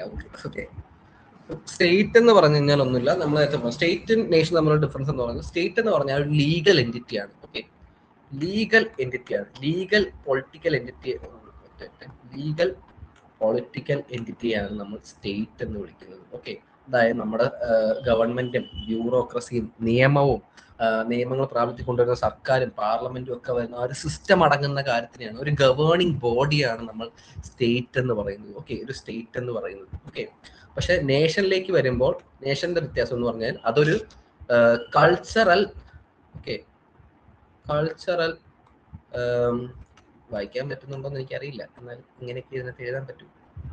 ഇമോഷണൽ, ഓക്കെ, ഇമോഷണൽ കൾച്ചറൽ എൻറ്റിറ്റിയാണ്. അതായത് ഒരു കൂട്ടം ആൾക്കാർ സെയിം ആസ്പിറേഷൻ ഷെയർ ചെയ്യുമ്പോൾ, അല്ലെങ്കിൽ സെയിം കൾച്ചർ ഷെയർ ചെയ്യുമ്പോൾ, സെയിം ഐഡിയാസ് ഷെയർ ചെയ്യുമ്പോൾ, ഓക്കെ, അല്ലെങ്കിൽ ഒരു ഈ പറഞ്ഞ ഹിസ്റ്റോറിക്കൽ അല്ലെങ്കിൽ എത്നിക് ആയിട്ട് സെയിം എന്താണ് ഒരു സെയിം ബാക്ക്ഗ്രൗണ്ട് ഉള്ളപ്പോൾ, ഹിസ്റ്റോറിക്കലി നമുക്ക് സെയിം ബാക്ക്ഗ്രൗണ്ട് ഉള്ളപ്പോൾ ഒരു സ്പെസിഫിക് ജോഗ്രഫിക്കൽ ഏരിയയുടെ ഉള്ളിൽ നിൽക്കുമ്പോൾ അതിനെയാണ് നമ്മൾ നേഷൻ എന്ന് പറയുന്നത്. ഓക്കെ, അപ്പോൾ നേഷൻ എന്താണ്? ഒരു കൾച്ചറൽ ഇമോഷണൽ എൻറ്റിറ്റിയാണ്. നമുക്ക് സെയിം ഹിസ്റ്ററി, സെയിം ലിംഗ്വിസ്റ്റിക് ആകാം, എത്നിക് ആകാം, അല്ലെങ്കിൽ കൾച്ചറൽ കാര്യമാകാം, വേറെ കുറെ ആസ്പിറേഷൻസ് ഉണ്ടായിട്ടുണ്ട്. അപ്പൊ ഇതൊക്കെ വരുന്ന ഒരു കൂട്ടം ആൾക്കാരാണ് നേഷൻ പെടുന്നത്. ഓക്കെ, ഒരു ജോഗ്രഫിയിൽ നിൽക്കുന്ന ആൾക്കാരാണ് നമ്മൾ നേഷൻ എന്ന് പറയുന്നത്. പക്ഷെ സ്റ്റേറ്റ് എന്ന് വരുമ്പോൾ അതൊരു ലീഗൽ എൻറ്റിറ്റിയാണ്. എന്താണ്? നമ്മളെ സർക്കാരും ബ്യൂറോക്രസിയും ഈ പറയുന്ന നിയമങ്ങൾ ഉണ്ടാക്കുന്നവരും നിയമങ്ങൾ ഉണ്ടാക്കുന്ന ഇൻസ്റ്റിറ്റ്യൂഷൻസും എല്ലാം പെടുന്ന ആ ഗവേണിംഗ് ബോഡീനെയാണ്, അല്ലെങ്കിൽ ഗവേണിംഗ് സിസ്റ്റത്തിനെയാണ് നമ്മൾ സ്റ്റേറ്റ് എന്ന് പറയുന്നത്. ഓക്കെ, മനസ്സിലായി കാണുമെന്ന് വിചാരിക്കുന്നു. ഇപ്പം എന്താണ് ഒന്നുകൂടി പറയാമോ? ഓ ഷുവർ. സ്റ്റേറ്റ് എന്ന് പറഞ്ഞാൽ ലീഗൽ പൊളിറ്റിക്കൽ ഇൻസ്റ്റിറ്റ്യൂഷൻസ് ആണ്. ഓക്കെ, സ്റ്റേറ്റ് എന്ന് പറഞ്ഞാൽ എന്താണ്? നമ്മൾ സ്റ്റേറ്റ് എന്ന് പറയുന്നത് എന്താണ്? കേരള സ്റ്റേറ്റ് എന്നോ അല്ലെങ്കിൽ എന്താണ് ഇന്ത്യൻ സ്റ്റേറ്റ് എന്നോ ഒന്നുമല്ല. ഇന്ത്യൻ സ്റ്റേറ്റ് ഉണ്ട്. ഓക്കെ, അപ്പം സ്റ്റേറ്റ് ഉദ്ദേശിക്കുന്നതെന്ന് പറഞ്ഞാൽ ഒരു സ്പെസിഫിക് ജോഗ്രഫിക്കൽ ഏരിയ, ഒരു ടെറിട്ടറി ഉണ്ടാകും. സ്റ്റേറ്റ് എന്തുണ്ടാവും? ടെറിട്ടറി ഉണ്ടാകും. ഓക്കെ, ടെറിട്ടറി ഉണ്ടാകും, ഒരു പോപ്പുലേഷൻ ഉണ്ടാകും. ഓക്കെ, ഈ ടെറിട്ടറിയിൽ നിന്നുകൊണ്ട് ആ പോപ്പുലേഷന്റെ മുകളിൽ പരമാധികാരം, ഓക്കെ, സോവർണിറ്റി എന്ന് പറഞ്ഞ സംഭവത്തിനെ നിയന്ത്രിക്കുന്ന ആ ഗവേണിംഗ് ബോഡിയാണ് സ്റ്റേറ്റ്. ഓക്കെ, ആ ഗവേണിംഗ് ബോഡിയിൽ എന്തൊക്കെ പെടും? ബ്യൂറോക്രസി പെടും, ഈ പറയുന്ന ഗവൺമെന്റ് പെടും, ഓക്കെ, ലോ ഉണ്ടാക്കുന്ന ആൾക്കാർ പെടും, ജുഡീഷ്യറി പെടും. ആ ഒരു മൊത്തത്തിലുള്ള ഒരു ടെറിട്ടറിയുടെ ഉള്ളിൽ ആ ഒരു പറയുന്ന സ്പെസിഫിക് പോപ്പുലേഷനെ ഗവേൺ ചെയ്യുന്ന ആ ബോഡിയാണ് സ്റ്റേറ്റ് എന്ന് പറയുന്നത്. ഓക്കെ, അതൊരു ലീഗൽ പൊളിറ്റിക്കൽ എൻറ്റിറ്റിയാണ്. നമ്മൾ നേഷനിലേക്ക് വരുമ്പോൾ അതെന്താണ്? അതൊരു കൾച്ചറൽ ഇമോഷണൽ എൻറ്റിറ്റി ആണ്. ഇവിടെ ഈ പറയുന്ന എന്തുണ്ട്? ജോഗ്രഫി ഉണ്ട്. ഓക്കെ, ഇവിടെ ഈ പറയുന്ന ഒരു സ്പെസിഫിക് ടെറിട്ടറിയും കാര്യമൊക്കെ ഉണ്ട്.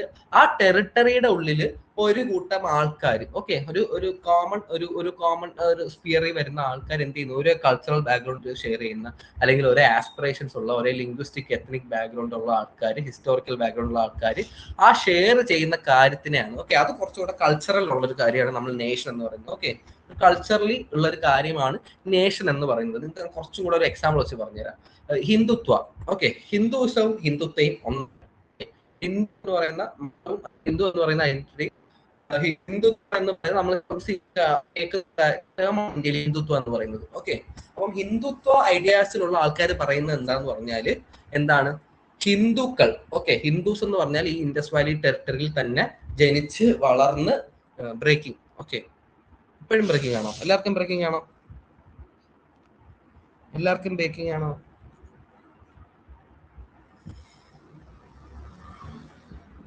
എല്ലാവർക്കും ബ്രേക്കിംഗ് ആണോ? നോ, ഇടയ്ക്ക് വരുന്നുണ്ടോ? അയ്യോ, എനിക്ക് നെറ്റ് ശരിയാക്കാൻ നെറ്റില്ല, ഉള്ള നെറ്റില്ല ഞാൻ ഉപയോഗിച്ചു. ഓക്കെ, നിങ്ങൾ ജസ്റ്റ് ഒന്ന് അഡ്ജസ്റ്റ് ചെയ്യാം. വരുമ്പോ തന്നെ എന്നോട് പറയാം, അപ്പം തന്നെ ഞാൻ എന്ത് ചെയ്യാം? കട്ട് ചെയ്യാം, എന്നിട്ട് ഞാൻ പിന്നെയും ഒന്നുകൂടെ സംസാരിക്കാം. ഓക്കെ, ഇപ്പം ശരിയാണ്, ഇപ്പൊ ഓക്കെ ആണെന്നാണ് എനിക്ക് തോന്നുന്നത്.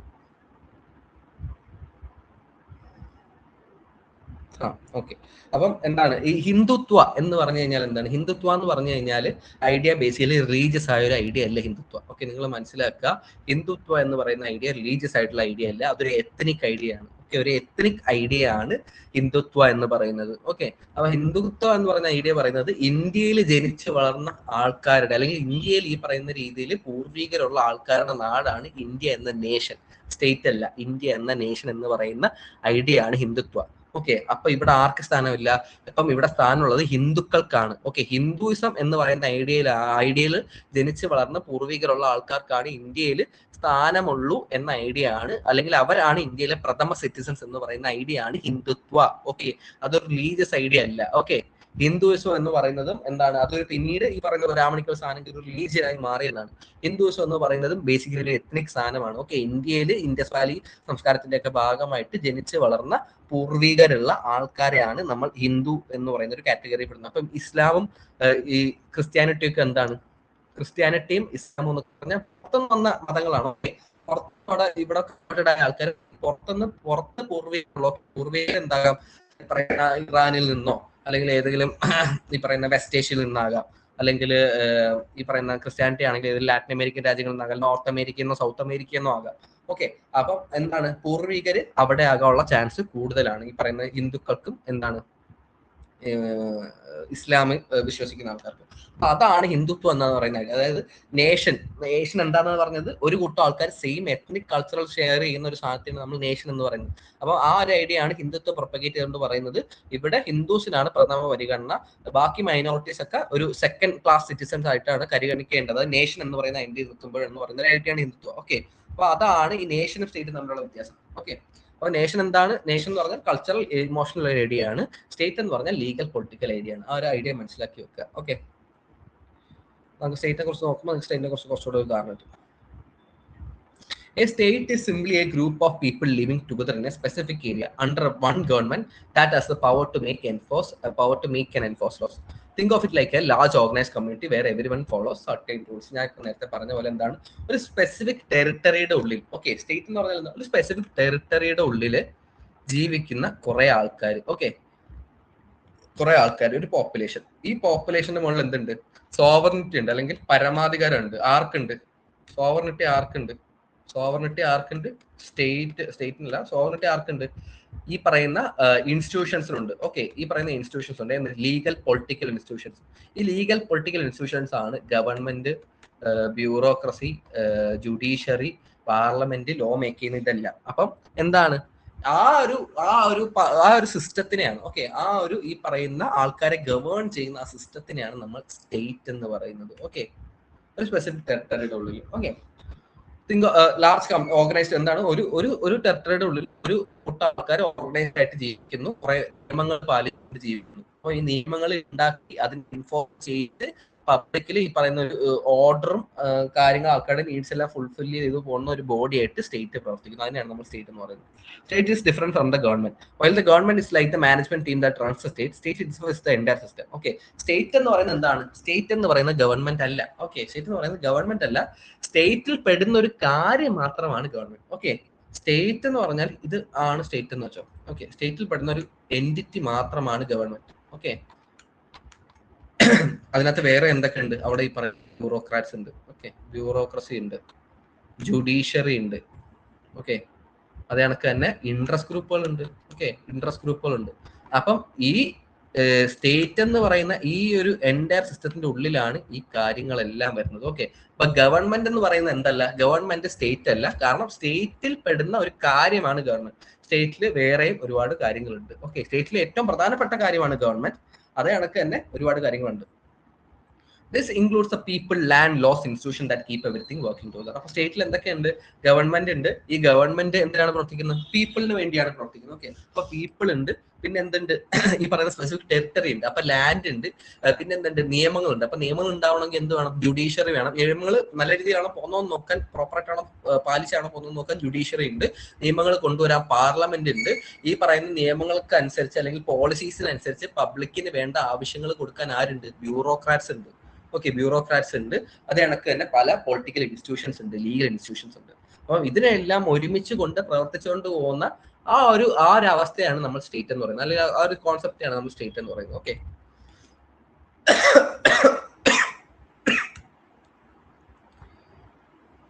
key features that make something a state: a permanent group of people living together. Okay, നമ്മൾ നേരത്തെ പറഞ്ഞ പോലെ എന്താണ്, ഒരു ഗ്രൂപ്പ് ഓഫ് ആൾക്കാർ ഒരുമിച്ച് താമസിക്കുന്നത്. Okay, a defined piece of land with okay, ഒരു defined piece of territory, a government that can make decisions for everyone. ഒരു ഗവൺമെന്റ് ഉണ്ടാവും.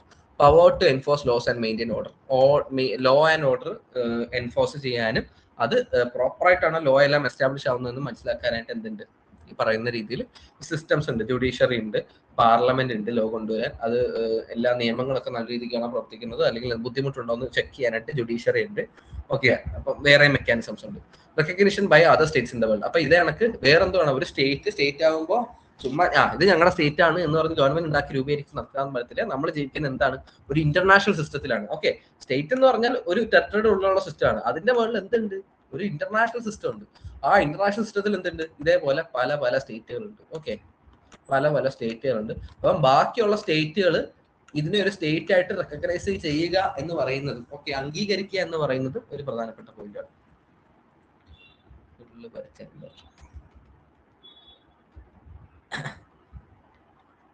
What are the elements of state? Every state needs 4 basic elements to exist and function properly. These elements work together like the legs of a table. If any one is missing or weak, the whole structure becomes unstable. അതായത് നിങ്ങൾ table ആയിട്ട് കരുതുക ഒരു state എന്ന് പറയുന്നത്. അതിന് എന്തുണ്ട്, ഒരു ബേസിക് ആയിട്ടൊരു 4 കാര്യങ്ങളുണ്ട്. ഓക്കെ, ഒരു കാലില്ലാത്ത ടേബിളിൽ നിങ്ങൾ ചോറ് കഴിക്കുമോ? ചോറ് കഴിക്കാൻ പറ്റില്ല. ഓക്കെ, അതാണ് സ്റ്റേറ്റിന്റെ അവസ്ഥയും. ഈ പറയുന്ന 4 കാര്യങ്ങൾ ഇമ്പോർട്ടന്റ് ആണ്. Okay okay population. A state needs people. എന്താണ്, ഒരു സ്റ്റേറ്റിൽ എന്ത് വേണം, ആൾക്കാർ വേണം. കാരണം ചുമ്മാ ഗവൺമെന്റ് ഉണ്ടാക്കി എടുക്കാൻ പറ്റില്ലല്ലോ. ഈ പറയുന്ന ഗവൺമെന്റിന് റൂൾസ് ഒക്കെ കൊണ്ടുവരാനും പോളിസീസ് കൊടുക്കാനും ഗവേൺ ചെയ്യാനും എന്തുണ്ട്, state needs people. It doesn't matter if the population is huge like India or China or very small like Monaco. Important thing is that a group of people lives together. എന്താണ്, അത് population ഇത്ര ആവണമെന്നൊന്നുമില്ല. ഇപ്പം വളരെ ചുരുക്കം, ഇന്ത്യയുടെ എന്താണ് 100-1 പോലും population ഇല്ലാത്ത മൊണോക്കെ ആവാം, അല്ല ഏറ്റവും കൂടുതൽ പോപ്പുലേഷൻ ഇന്ത്യ അല്ലെങ്കിൽ ആകാം. അപ്പം പോപ്പുലേഷൻ ഒരു മാറ്റർ അല്ല, പോപ്പുലേഷൻ ഉണ്ടാവണമെന്നുള്ളൂ. Okay, territory. A state must have a defined piece of land. This includes not only the land but also the rivers, lakes, air traces, coastal waters. A government without a specific place to govern is just an idea. Okay. അപ്പൊ എന്താണ്, territory ഉണ്ടാവണം. Territory ഉണ്ടാവെന്ന് പറഞ്ഞാൽ ഈ വേലിയിൽ നിന്ന് അപ്പുറത്ത് വേണ്ട വേലി വരെ അങ്ങനത്തെ ഒരു ഐഡിയ അല്ല. ആ ടെറിട്ടറിയിൽ എന്തൊക്കെ ഉണ്ടാവണം, അവിടെ മാരിടൈം ബോർഡർ ഉണ്ടാവും. ഓക്കെ, അവിടെ വാട്ടർ ഉണ്ടെങ്കിൽ, വാട്ടർ ബോഡീസ് ഉണ്ടെങ്കിൽ ആ വാട്ടർ ബോഡീസിന് മുകളിൽ അധികാരം ഉണ്ടാവണം. എയർ സ്പേസ് ഉണ്ടെങ്കിൽ, നിങ്ങളുടെ മൊത്തം ആകാശം പറക്കുന്നുണ്ട്, അത് ആകാശമല്ലേ, അത് എല്ലാവർക്കും ഉള്ള സാധനം ഒന്നും പറഞ്ഞിട്ട് ഇരുന്നൊരു കാര്യമില്ല. നിങ്ങളുടെ മുകളിലുള്ള ആകാശമൊന്നും, നിങ്ങളുടെ ഈ പറയുന്ന സ്റ്റേറ്റിന്റെ മുകളിലുള്ള ആകാശം എന്ന് പറഞ്ഞാൽ നിങ്ങളുടെ എയർ സ്പേസ് ആണ്. ഓക്കെ, ആ എയർ സ്പേസിൽ പുറത്തുനിന്ന് വേറൊരു സ്റ്റേറ്റിൽ നിന്ന് ഒരു വിമാനം കയറുകയാണെങ്കിൽ കൂടെ ആരുടെ അനുമതി വേണം, നിങ്ങളുടെ സ്റ്റേറ്റിന്റെ അനുമതി വേണം. എന്തുകൊണ്ട്, ആ സ്റ്റേറ്റിന്റെ മുകളിലുള്ള കംപ്ലീറ്റ് അതോറിറ്റി അല്ലെങ്കിൽ ഈ പറയുന്ന സോവറിറ്റി ആ പറയുന്ന സ്റ്റേറ്റിനെ ഗവേൺ ചെയ്യുന്ന ആൾക്കാർക്കാണ്.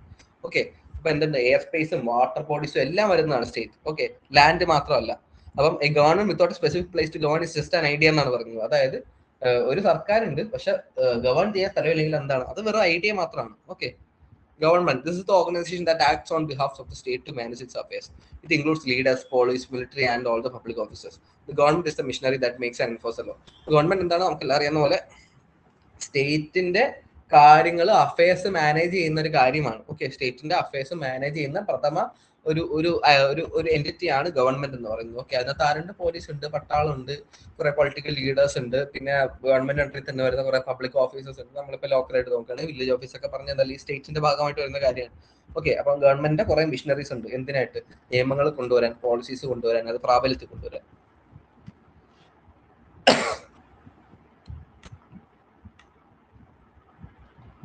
Sovereignty is the most important ingredient. അപ്പൊ 4 കാലിൽ ഏറ്റവും ഇമ്പോർട്ടന്റ് കാലാണ് ഓക്കെ എന്താണ്, സോവർണിറ്റി, പരമാധികാരം. Okay, this is the most important ingredient. Sovereignty has supreme power over all it can make its own decisions without asking for permission from any other country. This is what makes a country truly free and self-governed. Sovereignty.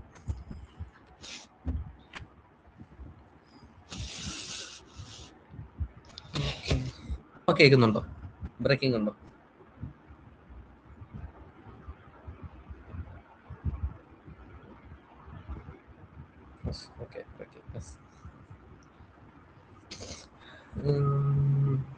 Okay, അപ്പം നമ്മൾ നേരത്തെ പറഞ്ഞാൽ ഒരു പരമാധികാരമാണ് sovereignty. Sovereignty പറഞ്ഞാൽ എന്താണ്, പരമാധികാരം. ഒരു define ടെറിട്ടറിക്കുള്ളിൽ ഈ പറയുന്ന ഗവൺമെന്റ് ഉൾപ്പെടെ അതിനകത്ത് ബാക്കിയുള്ള പൊളിറ്റിക്കൽ ഇൻസ്റ്റിറ്റ്യൂഷൻസ് എന്തുണ്ടാവണം, പരമാധികാരം ഉണ്ടാകണം. ആ പരമാധികാരം എന്തുകൊണ്ട് നമ്മൾ ഉദ്ദേശിക്കുന്നതാണ്, പുറത്തുനിന്ന് ഒരു കൺട്രോളും പാടില്ല, external controls. Okay, external controls പാടില്ല എന്ന് പറയുന്നതിനാണ് പരമാധികാരം. ഈ സ്റ്റേറ്റിന്റെ അകത്ത് റിവർ ബോഡീസ് ഉണ്ടോ, ലേക്ക് ഉണ്ടോ, എയർ സ്പേസ് ഉണ്ടോ, പോപ്പുലേഷൻ ഉണ്ടോ, ഈ പോപ്പുലേഷന്റെ മുകളിലും ഇതിനകത്ത് വരുന്ന ലാൻഡ് ആയിക്കോട്ടെ, റിസോഴ്സസ് ആയിക്കോട്ടെ, അതിന്റെ മുകളിലെല്ലാം ആർക്കാണ് അധികാരം, ആ പറയുന്ന സ്റ്റേറ്റിനാണ് അധികാരം. സ്റ്റേറ്റിന് അധികാരം എന്ന് പറഞ്ഞാൽ ആർക്കാണ്? ഗവൺമെന്റ്, ജുഡീഷ്യറിക്ക്, അവർക്കാണ് അധികാരം. അല്ലാതെ പുറത്തുനിന്ന് ആരും കയറി കൺട്രോൾ ചെയ്യാൻ പാടില്ല. ആ ഒരു ഐഡിയ ആണ് സോവറിറ്റി എന്ന് പറയുന്നത്, പരമാധികാരം. പരമാധികാരമാണ് ഒരു സ്റ്റേറ്റിനെ ഒരു സ്റ്റേറ്റ് ആക്കുന്നത്. ഓക്കെ, അല്ലെങ്കിൽ ഒരു രാജ്യത്തെ രാജ്യം ആക്കുന്ന എന്താണ്? അത് പരമാധികാരമാണ്. Can make its own decision without asking for permission from any other country. എന്താണ്? സ്റ്റേറ്റിന് ആ പറയുന്ന സ്റ്റേറ്റിലെ സബ്ജക്ട്സിന് മുകളിൽ ഒരു തീരുമാനം എടുക്കണമെങ്കിൽ എന്താണ്? അധികാരം ഫുൾ ആർക്കാണ്? സ്റ്റേറ്റിന് മാത്രമായിരിക്കണം. അല്ലാതെ നമുക്കിപ്പോൾ ഒരു തീരുമാനം എടുക്കേണ്ടത് എന്നാൽ നമുക്ക് അമേരിക്കയോട് ഒരു അഭിപ്രായം ചോദിച്ചാലോ? അങ്ങനത്തെ പരിപാടിയല്ല സ്റ്റേറ്റ്. ഓക്കെ, അങ്ങനെ അവിടെ സ്റ്റേറ്റ് ഉണ്ടാവുകയാണെങ്കിൽ അവിടെ എന്ത് സംഭവിക്കുന്നു? അവിടെ നമ്മൾ നേരത്തെ ഡിസ്കസ് ചെയ്തുള്ള ഒരു പൊളിറ്റിക്കൽ ഡീകേ സംഭവിക്കും. ഓക്കെ, ഒരു സ്റ്റേറ്റ് സിസ്റ്റം തകരാറിലാണ് എന്നാണ് അതിന് മനസ്സിലാക്കേണ്ടത്. Okay, what are theories of origin of state? അപ്പം നിങ്ങൾക്ക് അറിയാവുന്ന പറയുന്നത്, അതായത് സ്റ്റേറ്റ് എന്ന് പറയുന്ന സംഭവം എങ്ങനെ ഫോം ചെയ്തു? ഓക്കെ, നമുക്ക് എല്ലാം അറിയാം സ്റ്റേറ്റ് ഒക്കെ എന്താണ്, ഒരു ദിവസം പൊട്ടി മുളച്ചൊരു ഐഡിയ അല്ല സ്റ്റേറ്റ്. ഓക്കെ, ബേസിക്കലി ഈ സോവർണിറ്റി എന്ന് പറയുന്ന ഐഡിയ ഒക്കെ നമ്മൾ ഡിസ്കസ് ചെയ്തിട്ടുണ്ട്. വെസ്റ്റ്ഫാലിയ എന്ന് പറഞ്ഞ ട്രീറ്റ് ഉണ്ട്. ഓക്കെ, ട്രീറ്റ് വെസ്റ്റ്ഫാലിയ എന്ന് പറഞ്ഞ ട്രീറ്റ് ഉണ്ട്. സോവർണിറ്റി വന്നത്. സ്റ്റേറ്റ് എന്ന് പറഞ്ഞൊരു സംഭവം എന്നാണ് ഫോം ആയത്, അല്ലെങ്കിൽ എങ്ങനെയാണ് ഫോം ആയെന്ന് പറഞ്ഞ് ഒരുപാട് തിയറി ഉണ്ട്. ഓക്കെ, സ്റ്റേറ്റിന്റെ ഒറിജിൻ എങ്ങനെയാണ്? ഓക്കെ, സ്റ്റേറ്റ് എന്ന് പറഞ്ഞ സംഭവം ലോകത്തിന്റെ ഒറിജിൻ ഒന്നും കേട്ടോ. സ്റ്റേറ്റ് എന്ന് പറഞ്ഞൊരു സിസ്റ്റം നമ്മൾ പറഞ്ഞു, സ്റ്റേറ്റ് എന്ന് പറഞ്ഞ ഒരു സിസ്റ്റം ആണ്. ആ സിസ്റ്റം എങ്ങനെയാണ് ഒറിജിൻ ആയത് എന്നതിനെ കുറിച്ച് ഒരുപാട് തിയറീസ് ഉണ്ട്. ഓക്കെ, ഒരുപാട് ഐഡിയാസ് ഉണ്ട്. ഒന്നാമത്താണ് the divine theory. This is one of the oldest theories. It says that state was created by God and the king or ruler is a direct representative of the God on earth. Divine theory എന്താണ് പറയുന്നത്? State എന്ന് പറയുന്നത് ആര് നിർമ്മിച്ചു? ദൈവം നിർമ്മിച്ചു. State ദൈവം സൊസൈറ്റിയിൽ ഓർഡർ കൊണ്ടുവരാൻ വേണ്ടി സ്റ്റേറ്റ് ഒരു സിസ്റ്റം ദൈവം ചെയ്തിട്ട് രാജാക്കന്മാരെ അല്ലെങ്കിൽ ഭരണാധികാരികളെ എന്ന് പറയുന്നത് ആരാണ്? ദൈവത്തിന്റെ റെപ്രസെന്റേറ്റീവ്സ് ആണ്. ഓക്കെ, രാജാക്കന്മാരെ അല്ലെങ്കിൽ ഭരണാധികാരികൾ എന്ന് പറയുന്നത് ലോകത്തിലെ ദൈവ റെപ്രസെന്റേറ്റീവ്സ് ആണ്. ഓക്കെ, ഗവൺമെന്റ് പോലെ ആക്ട് ചെയ്യാനായിട്ട്, ആൾക്കാരെ നിയന്ത്രിച്ച് കൊണ്ടുപോകാനായിട്ട് ദൈവം തന്നെ നേരിട്ട് റെപ്രസെന്റേറ്റ് ചെയ്ത് വെച്ചേക്കുന്ന ആൾക്കാരാണ് ആൾക്കാർ, കിങ്സ്, റൂളേഴ്സ് എന്ന് പറഞ്ഞൊരു ഐഡിയ ആണ് ഡിവൈൻ തിയറി പറയുന്നത്. People had to obey the rules because disobeying him was a sin. അപ്പം എന്താണ് ഈ പറയുന്ന രാജാക്കന്മാരെ അനുസരിച്ച് വേണം ആൾക്കാർ ജീവിക്കാൻ എന്ന് പറയുന്നതാണ് ഒരു ഐഡിയ. ഓക്കെ, അല്ലെങ്കിൽ ഡിസൊബേ എന്താണ്? ഒരു സിന്നാണ്, ഒരു പാപമായിട്ടാണ് പറയുന്നത്, ഒരു തെറ്റായിട്ടല്ല. തെറ്റാണ് എന്ന് വെച്ചാൽ നിയമ ഒരു രീതിയിലുള്ള തെറ്റല്ല, ഒരു പാപമായിട്ടാണ് ഡിവൈൻ തിയറി പറയുന്നത്. ഓക്കെ, നമ്മൾ ഇത് തമാശയായിട്ട് നമ്മൾ കാണേണ്ട ഒരു ഐഡിയ ഇല്ല. നൂറ്റാണ്ടുകളോളം, ഓക്കെ, നൂറ്റാണ്ടുകളോളം യൂറോപ്പിലും ഈ പറയുന്ന ഇന്ത്യയിലാണെങ്കിലും ഓക്കെ, ലോകത്തിൽ എല്ലായിടത്തും എവിടെയൊക്കെ രാജഭരണം ഉണ്ടായിരുന്നു ഒരു കാലഘട്ടത്തിലൊക്കെ ഈ ഡിവൈൻ തിയറി യൂസ് ചെയ്തിട്ടായിരുന്നു രാജാക്കന്മാരെ വലിച്ചുകൊണ്ടിരുന്നത്.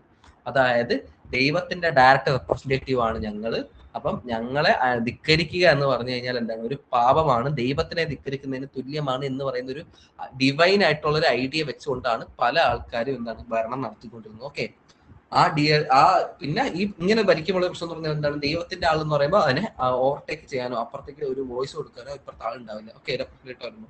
അപ്പൊ അവിടെ എന്ത് നടക്കുന്നു? അവിടെ ഒരു ഒരാൾക്ക് മാത്രം കേന്ദ്രീകൃതമാകുന്നു. അപ്പൊ അവിടെ ചൂസ് നടത്തുന്നു. ഓക്കെ, നടത്തുന്നു. എക്സ്പെക്ടേഷൻ കൂടി കൂടി വരുമ്പോഴത്തേക്ക് ഒരു മനസ്സിലാവുന്നു ഇത് ദൈവമല്ല, പിശാചുമല്ല, എന്താണ് ഇത് മനുഷ്യനാണ്, വെറുതെ ചൂഷണം, നമ്മൾ എന്തിനാണ് ഇങ്ങനെ നിൽക്കുന്നതെന്ന് മനസ്സിലാകുമ്പോൾ അവിടെ നിന്നുണ്ടാവുന്നു. അവിടെ റെബലിയൻ ഉണ്ടാവുന്നു, റെവല്യൂഷൻ ഉണ്ടാവുന്നു. ഒക്ടോബർ വിപ്ലവം ഒക്കെ ഉണ്ടായത് അങ്ങനെയാണ്, ഫ്രഞ്ച് വിപ്ലവം ഉണ്ടായത് അങ്ങനെയാണ്. ഓക്കെ, ഈ പറയുന്ന അവിടുത്തെ രാജാക്കന്മാരൊക്കെ ദൈവത്തിന്റെ പ്രതിപുരുഷന്മാരാണ് എന്നൊരു ഐഡിയ ഒക്കെ വെച്ച് പുലർത്തിക്കൊണ്ടാണ് വർഷങ്ങളോളം നൂറ്റാണ്ടുകളോളം ലോകത്തിലെ രാജാക്കന്മാര് ഭരണം നടത്തിക്കൊണ്ടിരുന്നു. ഓക്കെ, ഡിവൈൻ തിയറി ആണ് ലോകത്തിലെ ഏറ്റവും ഓൾഡസ്റ്റ് തിയറി. പിന്നെ the force theory. This theory is more direct. It argues that the state came into being through force. A strong leader or group conquered the territory and forced the people to obey them. This theory suggested that war and conquest are the primary reason for the formation of state. Okay, അപ്പം force theory പറഞ്ഞു പറഞ്ഞാൽ ഒരു കൂട്ടം ആൾക്കാർ എന്ത് ചെയ്തു? ഒരു കൂട്ടം ആൾക്കാർ ഫോഴ്സ് ചെയ്തു ഒരു പോപ്പുലേഷന്. അവർക്ക് എന്തുണ്ട്? അവർക്ക് ഈ പറയുന്ന ആയുധ ശക്തികൾ ഉണ്ടാകാം, അല്ലെങ്കിൽ ഈ പറയുന്ന കൂട്ടത്തിൽ ഈ തമ്മിൽ ഭേദം തൊമ്മൻ പോലെ എന്താണ് ഈ പറയുന്ന ആയുധശക്തികളാകാം, അല്ലെങ്കിൽ ശാരീരികമായിട്ട് പറയുന്ന ആൾക്കാരെ ഡോമിനേറ്റ് ചെയ്യാൻ പറ്റുന്ന ആൾക്കാരായിരിക്കാം. അപ്പൊ ഇവരെന്ത് ചെയ്യുന്നു? ഒരു കൂട്ടം ആൾക്കാർ കുറെ ആൾക്കാരെ പിടിച്ചെന്ത് കോൺകർ ചെയ്യുന്നു. ഓക്കെ, കോൺകർ ചെയ്യുന്നു, എന്നിട്ട് അവരുടെ മുകളിൽ ഭരിക്കുന്നു. ഓക്കെ, ഇതാണ് ഫോഴ്സ് തിയറി എന്ന് പറയുന്നത്. അപ്പൊ അങ്ങനെയാകാം എന്താണ് യുദ്ധങ്ങളിലൂടെ അല്ലെങ്കിൽ പിടിച്ചടക്കിക്കൊണ്ട് ആൾക്കാരുടെ മുകളിൽ ഭരിക്കുന്നു. അപ്പൊ അതങ്ങനെയാണ് സ്റ്റേറ്റ് വന്നത് എന്നൊരു ഐഡിയ പറയുന്നുണ്ട്. പിന്നെയാണ് സോഷ്യൽ കോൺട്രാക്ട് തിയറി. എല്ലാവർക്കും അറിയുന്ന പോലെ social contract theory is a very influential theory that suggest people willingly came together to create the state. അപ്പോൾ സോഷ്യൽ കോൺട്രാക്ട് തിയറിയുടെ വ്യത്യാസം ഡിവൈൻ തിയറി പോലെയല്ല, ഫോഴ്സ് തിയറി പോലെയല്ല. ആൾക്കാർ എന്ത് ചെയ്യുന്നു? ആൾക്കാർ ഒത്തൊരുമിച്ച് വന്നിട്ട്, അതായത് സമൂഹത്തിൽ എന്താണ് നമ്മുടെ ഇപ്പം തോമസ് ഹോബ്സിന്റെ ഒക്കെ റേഡിയോസ് പറയുകയാണെങ്കിൽ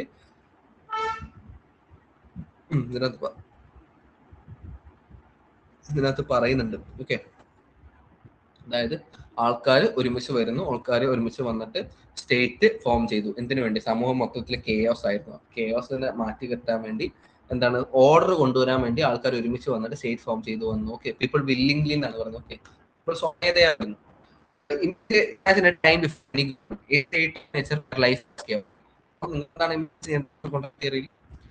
ഒരു ഗവൺമെന്റ് ഒന്നും ഇല്ല, സിസ്റ്റം ഇല്ല, ഒന്നുമില്ലാത്തൊരു ടൈം. ഓക്കെ, ഇൻട്രസ്റ്റ് അല്ലേ? സോ അങ്ങനത്തെ ഒരു time, state of nature where life was chaotic. Chaotic എന്ന് പറഞ്ഞാൽ ഒരു സോഷ്യൽ ഓർഡർ ഇല്ല. ഓക്കെ, ലോ ആൻഡ് ഓർഡർ പറഞ്ഞ സിസ്റ്റമേ ഇല്ല. ആൾക്കാർക്ക് ഇഷ്ടമുള്ള ചെയ്യുന്നു ഭക്ഷണത്തിന് വേണ്ടി. ഓക്കെ, സർവൈവൽ മാത്രമാണ് ഏക ഇൻസിഡന്റ് എന്ന് പറഞ്ഞാൽ സർവൈവൽ ആണ്. എല്ലാവരും സർവൈവ് ചെയ്യാൻ വേണ്ടി ജീവിക്കുകയാണ്. ഓക്കെ, സർവൈവലിന് വേണ്ടി എന്ത് ചെയ്യുന്നു? ചിലപ്പോൾ കൊലപാതകങ്ങളാകാം, എന്ത് ചെയ്യുന്നു? അങ്ങോട്ടും ഇങ്ങോട്ടും ആക്രമിക്കുന്നു, ഭക്ഷണത്തിന് വേണ്ടി കൊലപാതകങ്ങൾ ചെയ്യുന്നു, പവറിന് വേണ്ടി എന്ത് ചെയ്യുന്നു? അപ്പൊ അതിനെയാണ് കെയോട്ടിക് എന്ന് പറയുന്നത്. To escape this chaos and find safety people made a deal or a social contract. അപ്പം ഇതിൽ നിന്നൊക്കെ ഒരു മോചനം നേടാൻ വേണ്ടി ഇങ്ങനെ പോയി കഴിഞ്ഞാൽ മനുഷ്യന്മാർക്ക് ജീവിക്കാൻ കഴിയില്ല. ഓക്കെ, സർവൈവൽ എന്ന് പറഞ്ഞൊരു സിസ്റ്റത്തിൽ മാത്രം പോയി കഴിഞ്ഞാൽ ഡെവലപ്മെന്റ് ഉണ്ടാവില്ല, ജീവിക്കാൻ കഴിയില്ല എന്ന് മനസ്സിലാവുമ്പോഴാണ് എന്താണ് ആൾക്കാർ ഒത്തൊരുമിച്ച് കൂടി നമുക്കൊരു സോഷ്യൽ കോൺട്രാക്ട് കൊണ്ടുവരാം എന്നൊരു ഐഡിയ പറയുന്നത്. They agreed to give up some of their freedom to a ruler or a government in exchange for protection of their lives and property. എന്ത് ചെയ്യുന്നു? ഇവര് തന്നെ ഈ സോഷ്യൽ കോൺട്രാക്റ്റിലൂടെ ആൾക്കാർ ഒത്തൊരുമിച്ച് കൂടി ഒരു റൂളറിനെ അങ്ങ് പ്ലേസ് ചെയ്യാണ്. Okay, they are placing a ruler above them. Okay, they are placing a ruler above them to govern the people. Okay, to govern them itself. So what are they doing? They are giving up some of their freedom. Okay, അപ്പോൾ അവരെന്ത് ചെയ്യുന്നു? അവരുടെ freedom കുറച്ച് give up ചെയ്യാണ്. Okay, they are giving up their freedom to the sovereign ruler. So ആ സോവറിന് വേണ്ടി നമ്മുടെ കുറച്ച് എന്താണ് ഞങ്ങളുടെ സ്വാതന്ത്ര്യം അങ്ങോട്ട് കൊടുക്കുന്നു. അപ്പം സോവറിൻ റൂളർ എന്ത് ചെയ്യുന്നു? ആ സ്വാതന്ത്ര്യം ഏറ്റെടുത്തിട്ട് ഇവരുടെ മണ്ണിൽ ഭരണം നടത്തുന്നു. എന്തിനു വേണ്ടി? സോഷ്യൽ ഓർഡർ കൊണ്ടുവരാൻ വേണ്ടി. Thomas hobs saw the state of nature as a war of all against all. He believed people gave up all their rights to an absolute ruler to save themselves. Thomas hobs എന്താണ് പറയുന്നത്? State of nature എല്ലാവരും എന്താണ് അങ്ങോട്ടും ഇങ്ങോട്ടും യുദ്ധത്തിലായിരുന്ന അവസ്ഥയായിരുന്നു state of nature. അപ്പൊ അത് മാറാൻ വേണ്ടി എല്ലാവരും കൂടെ കൈകോർത്ത് ഒരു സോഷ്യൽ കോൺട്രാക്ട് ചെയ്യുന്നു. അവർ തന്നെ ഒരു സോവറിനെ കണ്ടുപിടിച്ച് അയാളെ സോവറിനാക്കുന്നു. John Locke had a more positive view. He believed that people only gave up a few rights to a limited government that would protect their natural rights to life, liberty and property. അപ്പൊ John Locke പറയുന്നത് തോമസിന് വ്യത്യാസമുണ്ട്. Thomas hobs, lock, മൂന്ന് social contract തിയറിയിൽ. അപ്പൊ John ലോക്കിലേക്ക് വരുമ്പോൾ John Locke ഒരു കാര്യം പറയുന്നത് പറഞ്ഞാൽ ഈ പറയുന്ന എല്ലാവരും അങ്ങോട്ടും ഇങ്ങോട്ടും കെയോട്ടിക് ആയിരുന്ന ഒരു അവസ്ഥയൊന്നും ആയിരുന്നില്ല. പുള്ളിക്കാരൻ കുറച്ചുകൂടെ പോസിറ്റീവ് ആറ്റിറ്റ്യൂഡിലാണ് കാര്യങ്ങൾ പറയുന്നത്. ഓക്കെ, പുള്ളിക്കാരൻ പറയുന്നത് എല്ലാവരും കുറച്ച് റൈറ്റ്സ് മാത്രമേ വിട്ടുകൊടുത്തുള്ളൂ. എന്ത് ഫോം ചെയ്യാൻ വേണ്ടി? ലിമിറ്റഡ് ഗവൺമെന്റ്, അതായത് ആൾക്കാരെ ഒന്ന് നിയന്ത്രിക്കാൻ വേണ്ടി മാത്രം, അല്ലാതെ ഈ പറയുന്ന രീതിയിൽ ഭയങ്കര കെയോട്ടിക് ആയിരുന്ന അവസ്ഥയിൽ കുറെ ഫ്രീഡം അങ്ങോട്ട് കൊടുത്ത് സ്റ്റെബിലിറ്റി ഉറപ്പുവരുത്താൻ വേണ്ടി എന്നല്ല, കുറച്ച് റൈറ്റ്സ് അങ്ങോട്ട് കൊടുക്കുന്നു. അതിന് ഒരു ലിമിറ്റഡ് ഗവൺമെന്റ് എന്നാണ് പറയുന്നത്. ഓക്കെ, അതായത് ചില കാര്യങ്ങൾ മാത്രം ഇടപെടുന്ന, എന്നാൽ ഇൻഡിവിജ്വൽ റൈറ്റ്സിലേക്ക് കൂടുതൽ കൈ കടത്താത്ത ഒരു ഗവൺമെന്റിനെ ഫോം ചെയ്തെടുക്കുന്നു. അപ്പൊ എന്തിനു വേണ്ടിയാണ് ഈ നാച്ചുറൽ റൈറ്റ്സ് എന്ന് പറഞ്ഞ ഒരു ഐഡിയ ജോൺ ലോക്ക് പറയുന്നത്? അതാണ് ലൈഫ്, ലിബർട്ടി ആൻഡ് പ്രോപ്പർട്ടി. അതായത് നിങ്ങളൊരു മനുഷ്യനായിട്ട് ജനിച്ചു കഴിഞ്ഞാൽ, ഓക്കെ, നിങ്ങളൊരു മനുഷ്യനായിട്ട് ജനിച്ചു കഴിഞ്ഞാൽ നിങ്ങൾക്ക് നാച്ചുറലി ലഭിക്കുന്ന കുറച്ച് റൈറ്റ്സ് ഉണ്ട്. പുള്ളി ഇതിനെ ഡിവൈൻ റൈറ്റ്സ് എന്ന് പറയുന്നുണ്ട്. ഓക്കെ, അതായത് ദൈവത്തിൽ നിന്ന് നിങ്ങൾക്ക് ലഭിക്കുന്ന റൈറ്റ്സ് ആയിട്ട് പറയുന്നുണ്ട്. അതായത് life to life, liberty, property എന്ന് പറയുന്നത് ഇങ്ങനെ ഒരു 3 റൈറ്റ്സ് പറയുന്നുണ്ട്. ഓക്കെ, അപ്പൊ അതിനെ പ്രൊട്ടക്ട് ചെയ്യാൻ വേണ്ടി മാത്രമായിട്ട് ഒരു ലിമിറ്റഡ് ഗവൺമെന്റ്. പിന്നെ evolutionary or historical theory. This is the mostly widely accepted theory today. അപ്പൊ ഇതാണ് കുറച്ചും കൂടെ എല്ലാവരും അക്സെപ്റ്റ് ചെയ്യുന്ന theory. It says that the state didn't just appear one day. Instead, it slowly grew and evolved over a long period. It began with a family, which grew into a clan, then a tribe, and finally a state. അപ്പം ഇവരെന്താണ് പറയുന്നത്? അതായത് ഒരു group of people, okay, ഒരു group of people അല്ലെങ്കിൽ ഒരു കുടുംബം എന്താവുന്നു? അതൊരു clan ആവുന്നു. ആ കുടുംബത്തിൽ നിന്ന് വേറെ കുടുംബങ്ങൾ ഫോം ആവുന്നു. അല്ലെങ്കിൽ ആ കുടുംബം തന്നെ എന്താണ് ഈ പറയുന്ന രീതിയിൽ ഓഫ് സ്പ്രിങ്സിനെ ജനറേറ്റ് ചെയ്യുന്നു. അത് ഈ പറയുന്ന രീതിയിൽ വീണ്ടും ഓഫ് സ്പ്രിങ്സിനെ ജനറേറ്റ്. ഇപ്പൊ ബൈബിളിലൊക്കെ പറയുന്ന ഒരു കേസ്. ഓക്കെ, അതായത് ആദോ അവ ഉണ്ടാവുന്നു, അവർക്ക് മക്കൾ ഉണ്ടാവുന്നു, അബ്രഹാം ഉണ്ടാവുന്നു, അബ്രഹാമിന് സന്തതികൾ ഉണ്ടാവുന്നു, ഇസ്മയിൽ ഉണ്ടാവുന്നു. അപ്പം അങ്ങനത്തെ ഒരു ചരിത്രം വെച്ച്, ഓക്കെ, അതായത് അതെന്താവുന്നു? ഈ പറയുന്ന ഒരു ഫാമിലി ഒരു ക്ലാൻ ആവുന്നു. ആ ക്ലാൻ എന്താവുന്നു? ഒരു ട്രൈബ് ആവുന്നു, കുറച്ചും കൂടെ വലുതാവുന്നു. ആ ട്രൈബ് പിന്നീട് എന്താവുന്നു? പിന്നീട് ഈ ട്രൈബ് ഒരു നേഷനായി മാറുകയാണ്. അപ്പൊ നേഷൻ സ്റ്റേറ്റ് ആവും, ആ നേഷൻ ഒരു സ്റ്റേറ്റ് ആയി മാറുന്നു. ഓക്കെ, അപ്പൊ ആ ഒരു ഐഡിയ ആണ് ഹിസ്റ്റോറിക്കൽ തിയറി എന്ന് പറയുന്നത്. വെച്ചാൽ ഒരു ചെറിയൊരു എൻറ്റിറ്റി വലുതായി കാലങ്ങളോളം സമയമെടുത്ത് അത് വലുതായി ഒരു സ്റ്റേറ്റിന്റെ revolution driven by many factors, family ties, religion, to protect property, and the need for a leader to resolve dispute. അപ്പൊ എന്താണ് സ്റ്റേറ്റ് വരുന്നതിന്റെ ആവശ്യം? എന്താണ്? ഒരുപാട് ആവശ്യങ്ങൾ എന്ന് വെച്ചാൽ ഒന്നാമത്തെ കാര്യം നമ്മുടെ ഫാമിലി ടൈസ് പറയുന്നുണ്ട്. അതായത് ഇപ്പം ഈ ഒരു ഐഡിയ വെച്ചിട്ടാണെങ്കിൽ ഒരു കുടുംബം വലുതായി. ഇപ്പം ഇൻഡസ് വാലി സിവിലൈസേഷൻ ഇന്ത്യയിൽ ഉണ്ടായി. ഓക്കെ, ഇന്ത്യയിലല്ല, ഓക്കെ, ഏഷ്യയിലുണ്ട് ഇൻഡസ് വാലി സിവിലൈസേഷൻ. അപ്പൊ അതിന്റെ ഭാഗമായിട്ട് എന്താണ് ചെറിയൊരു കുടുംബത്തിലായിരിക്കും സിവിലൈസേഷൻ സ്റ്റാർട്ട് പറഞ്ഞാൽ ഒരു ചെറിയൊരു യൂണിറ്റിൽ നിന്ന് സ്റ്റാർട്ട് ചെയ്യുന്നു. അത് പിന്നീട് വലിയ ക്ലാൻ ആണ്, കാലങ്ങളോളം പോകുന്നവരോ ആൾക്കാർ ഓഫ് സ്പ്രിങ്സ് ഉണ്ടാവുന്നു, അവർക്ക് വീണ്ടും ഓഫ് സ്പ്രിങ്സ് ഉണ്ടാവുന്നു. അപ്പൊ അങ്ങനെ ഈ പറയുന്ന ഇത് എന്താവും, ഇത് വലിയൊരു എസ്റ്റാബ്ലിഷ്ഡ് സിസ്റ്റം സിവിലൈസേഷൻ ആയി മാറും. ഓക്കെ, അപ്പം ഇത് ഇങ്ങനെ വരുമ്പോഴത്തേക്ക് എന്ത് പറ്റുന്നു, ഇതിന്റെ ഇടയിൽ കുറെ പ്രശ്നങ്ങൾ വരുന്നു. പിന്നെ ഇവരെ ഒന്നിപ്പിക്കുന്ന കുറെ ഫാമിലി ടൈസ് ഉണ്ടാകാം, റിലീജിയൻ ഉണ്ടാകാം, മതാടിസ്ഥാനത്തിലുള്ള കാര്യങ്ങൾ ഉണ്ടാകാം, ഇവർ ഫോളോ ചെയ്യുന്ന കസ്റ്റമറി പ്രാക്ടീസ് ഉണ്ടാകാം. പിന്നെ ഇവർക്ക് എന്തുണ്ട്, ഇവർക്ക് പ്രോപ്പർട്ടി ഉണ്ട്. ഓക്കെ, ഇവർക്ക് സ്വന്തമായി ഇത്രയും ലാൻഡ് ഞങ്ങളുടെയാണ് എന്ന് പറഞ്ഞൊരു അവകാശമുണ്ട്. അപ്പൊ ഇങ്ങനെയൊക്കെ വരുമ്പോഴത്തേക്ക് അവിടെ സ്വാഭാവികമായിട്ട് എന്ത് വരുന്നു, അവിടെ പ്രശ്നങ്ങളും ഉടലെടുക്കാം. ഓക്കെ, മനുഷ്യന്മാരാണ്, അപ്പൊ സ്വാഭാവികമായിട്ട് ഡിസ്പ്യൂട്ട്സ് ഉണ്ടാവും. അപ്പൊ ഈ ഡിസ്പ്യൂട്ട്സിനെ റിസോൾവ് ചെയ്യാൻ വേണ്ടിയിട്ട് അല്ലെങ്കിൽ ഈ പ്രോപ്പർട്ടീസിനെ പ്രൊട്ടക്ട് ചെയ്യാൻ വേണ്ടിയിട്ട് ഒക്കെയാണ് സ്റ്റേറ്റ് എന്ന് പറഞ്ഞൊരു സംഭവം ഫോം ആയി വന്നത്. ഓക്കെ, മനുഷ്യൻ തന്നെ ഇങ്ങനത്തെ കാര്യങ്ങളൊക്കെ ഡെവലപ്പായി വന്നപ്പോൾ ഇവർ ഈ സിവിലൈസ്ഡ് ആവുന്നതിന്റെ ഭാഗമായിട്ട് ഒരുപാട് കാര്യങ്ങൾ ഡെവലപ്പായി വന്നു. റിലീജിയൻ വന്നു. അപ്പൊ ഇതൊക്കെ വരുമ്പോഴത്തേക്ക് സ്വാഭാവികമായിട്ട് ഡിസ്പ്യൂട്ട്സും വന്നു. ഡിസ്പ്യൂട്ട്സ് ഒക്കെ സെറ്റിൽ ചെയ്യാൻ വേണ്ടി എന്ത് വന്നു, സ്റ്റേറ്റ് വന്നു എന്നൊരു ഐഡിയ ആണ് ഹിസ്റ്റോറിക്കൽ തിയറി, എവല്യൂഷണറി തിയറി പറയുന്നത്. State in this views A natural and gradual result of human social development. അപ്പൊ സ്റ്റേറ്റ് ഹിസ്റ്റോറിക്കൽ എവല്യൂഷണറി തിയറി പറയുന്നത് എന്താണ്, ഒരു നാച്ചുറൽ ഡെവലപ്മെന്റ് ആണ്. ഓക്കെ, സ്വാഭാവികമായിട്ടും നാച്ചുറലി മനുഷ്യൻ വളർന്നതിന്റെ പേരിൽ അല്ലെങ്കിൽ മനുഷ്യൻ വികസിച്ചതിന്റെ പേര്, ഓക്കെ, മനുഷ്യൻ ഈ പറയുന്ന സോഷ്യൽ ക്യാപിറ്റലൊക്കെ കിട്ടി സോഷ്യൽ ഡെവലപ്മെന്റ് ഉണ്ടായപ്പോഴത്തേക്കും അതിന്റെ ഭാഗമായിട്ട് വന്നൊരു കാര്യമാണ് ഈ പറയുന്ന സ്റ്റേറ്റ് എന്നാണ് എവല്യൂഷണറി ഹിസ്റ്റോറിക്കൽ തിയറി പറയുന്നത്.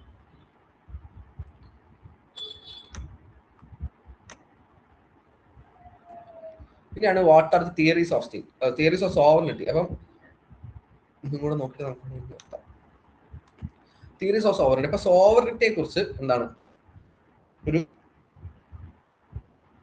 മെയിൻ രണ്ട് തിയറിയാണ്. ഓക്കെ,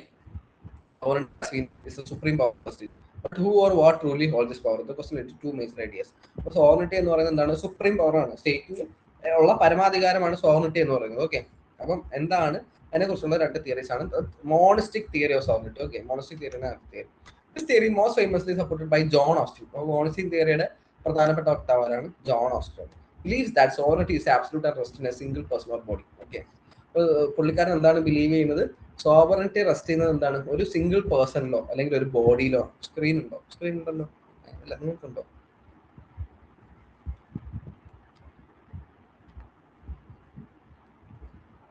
ഉണ്ടോ, കാണുന്നില്ലേ, ബാക്കിയുള്ളവർ കാണുന്നുണ്ടോ? ഉണ്ട്, ഒന്ന് നെറ്റ്വർക്ക് ചെക്ക് ചെയ്യാട്ടോ. അപ്പം സോവറിനിറ്റി ഇപ്പൊ മോണിസ്റ്റിക് തിയറി എന്ന് പറഞ്ഞാൽ ജോൺ ഓസ്റ്റിൻ പറയുന്നതാണ്. അപ്പം പുള്ളിക്കാരൻ പറയുന്നത് ഏതെങ്കിലും ഒരു വ്യക്തിയിലേക്കോ ഓക്കെ അല്ലെങ്കിൽ ഒരു സിംഗിൾ ബോഡിയിലേക്ക് മാത്രമാണ് ഈ പറയുന്ന പവർ റെസ്റ്റ് എന്ന് പറഞ്ഞത്. ഓക്കെ, അല്ലെങ്കിൽ ഈ പറയുന്ന പരമാധികാരം, സ്റ്റേറ്റിന്റെ പരമാധികാരം എന്ന് പറയുന്നത് ഏതെങ്കിലും ഒരു സിംഗിൾ ബോഡിയിലേക്കോ അല്ലെങ്കിൽ ഒരു ഇൻസ്റ്റിറ്റ്യൂഷനിലേക്കോ അല്ലെങ്കിൽ ഈ പറയുന്ന ഏതെങ്കിലും ഒരു വ്യക്തികളിലേക്കോ മാത്രം ഒതുങ്ങി നിൽക്കുന്ന ഒരു കാര്യമാണ് സോവറിനിറ്റി അല്ലെങ്കിൽ പരമാധികാരം എന്നാണ് ഓസ്റ്റിൻ പറയുന്നത്. He said law is the command of a sovereign. Okay, അപ്പൊ നിയമം എന്ന് പറയുന്നത് ഒരു സോവറിന്റെ ഓക്കെ അല്ലെങ്കിൽ ഒരു ഭരണാധികാരിയുടെ കമാൻഡ് ആണ് നിയമം. ഓക്കെ, അയാൾ പറയുന്ന പുറപ്പെടുവിക്കുന്ന ഒരു കമാൻഡ് ആണ് നിയമം, ലോ എന്നാണ് സോവറിൻ പറയുന്നത്. സോവറിൻ എന്ന് പറഞ്ഞാൽ ഭരണാധികാരി. This means state power is concentrated in one place and cannot be divided. അപ്പൊ മോണിസ്റ്റിക് തിയറി എന്നാണ് ഈ പേര് പോലെ തന്നെ ഓക്കെ മോണോയാണ്. ഓക്കെ, അല്ലെങ്കിൽ ഒരാളിലേക്ക് മാത്രം അല്ലെങ്കിൽ ഒരു ബോഡിയിലേക്ക് മാത്രം പവർ കേന്ദ്രീകൃതമായിട്ട് ഒരു സ്റ്റേറ്റിന്റെ പരമാധികാരം മൊത്തം ഒരു ആളിലേക്ക്, ഒരു വ്യക്തിയിലേക്ക് അല്ലെങ്കിൽ ഒരു ബോഡിയിലേക്ക് മാത്രം പോകുന്ന ഒരു ഐഡിയയാണ് മോണിസ്റ്റിക് തിയറി പറയുന്നത്. അതായത് വേറെ അങ്ങോട്ട് പവർ ഇല്ല, അയാൾ തന്നെയാണ് എല്ലാ കാര്യങ്ങളും തീരുമാനിക്കുന്നത്. Theory help strengthen the idea of the modern nation state where there is a clear അല്ലെങ്കിൽ ആ ഒരു ഐഡിയ കുറച്ചായിട്ട് മോണിസ്റ്റിക് തിയറി കാണുന്നത് എന്താണ്, where there is a single authority, അതായത് ഒറ്റ അതോറിറ്റി, സ്റ്റേറ്റിന്റെ മുകളിൽ ഒരു അതോറിറ്റി, വേറെ പല അഭിപ്രായങ്ങളൊക്കെ ആയിട്ട് വരും, പക്ഷെ എന്താണ് ഒരു അതോറിറ്റി മാത്രമേ ഉള്ളൂ. പിന്നെയാണ് പ്ലൂറിസ്റ്റിക് തിയറി. പ്ലൂറിസ്റ്റിക് തിയറി നേരെ ഓപ്പോസിറ്റ് ആണ്. This idea might as a reaction to the monistic theory. Monistic തിയറിക്ക് എതിരെ വന്ന ഐഡിയയാണ് pluralistic theory. Like Harold Laski ആണ് പ്രധാനപ്പെട്ട ഒരു argue that power is not concentrated in just one place.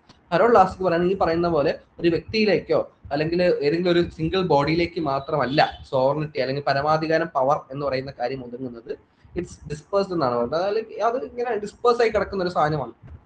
They believe that society is made up of many different groups like churches, trade unions and family groups. പുള്ളിക്കാരൻ എന്താണ് പറയുന്നത്, sovereignty എന്ന് പറയുന്നത് പരമാധികാരം ഒരു അല്ലെങ്കിൽ എന്ന് പറയുന്നത് നമ്മുടെ സൊസൈറ്റിയിൽ പല കാര്യങ്ങളായിട്ട് ചിന്നിച്ചെറി കിടക്കുന്ന ഒരു കാര്യമാണ്. ഓക്കെ, അതിൽ ആർക്കൊക്കെ റോൾ ഉണ്ട്, ട്രേഡ് യൂണിയൻസിന് റോൾ ഉണ്ട്, ചർച്ചസിന് ഇൻട്രസ്റ്റ് ഗ്രൂപ്പുകൾക്ക് റോൾ ഉണ്ട്, ഫാമിലി ഗ്രൂപ്പുകൾക്ക് റോൾ ഉണ്ട്, ഓക്കെ, ഇപ്പൊ കോർപ്പറേറ്റ്സിന് റോൾ ഉണ്ട്. അപ്പൊ പവർ എന്ന് പറയുന്ന കാര്യം അല്ലെങ്കിൽ പരമാധികാരം എന്ന് പറയുന്നത് ഏതെങ്കിലും ഒരു വ്യക്തിയിലേക്കോ അല്ലെങ്കിൽ സിംഗിൾ ബോഡിയിലേക്കോ നമുക്ക് ചുരുക്കാൻ കഴിയില്ല എന്ന് പറയുന്ന തിയറിയാണ് പ്ലൂറിസ്റ്റിക് theory. The state in this view is just one of many associations and its power should be shared and limited by others. അപ്പോൾ സ്റ്റേറ്റ് എന്തായിട്ടാണ് പ്രോസ് തിയറി പറയുന്നത്? ഈ പറയുന്ന കുറെ അസോസിയേഷൻ, ട്രേഡ് യൂണിയൻ, കോർപ്പറേറ്റുകൾ പോലെ, ഗ്രൂപ്പ് പോലെ ഒരു അസോസിയേഷൻ മാത്രമാണ് സ്റ്റേറ്റ്. അങ്ങനെ തന്നെ നിൽക്കണം എന്നാണ് പറഞ്ഞത്. അതായത് എന്ന് പറയുന്ന സാധനം എപ്പോഴും ഇങ്ങനെ പല പല മേഖലകളിലേക്ക് ചിന്തിച്ച് കിടക്കണം. കാരണം എപ്പോഴും എന്താണ് ഒരാളിലേക്ക് മാത്രം കേന്ദ്രീകൃതമായി കഴിഞ്ഞാൽ അവിടെ പ്രശ്നങ്ങൾ ഉണ്ടാവാനുള്ള ചാൻസ് കൂടുതലാണ്, അല്ലെങ്കിൽ അവർ ഈ പറയുന്ന ഓട്ടോക്രാറ്റിക് ആവാനുള്ള ചാൻസ് കൂടുതലാണ്.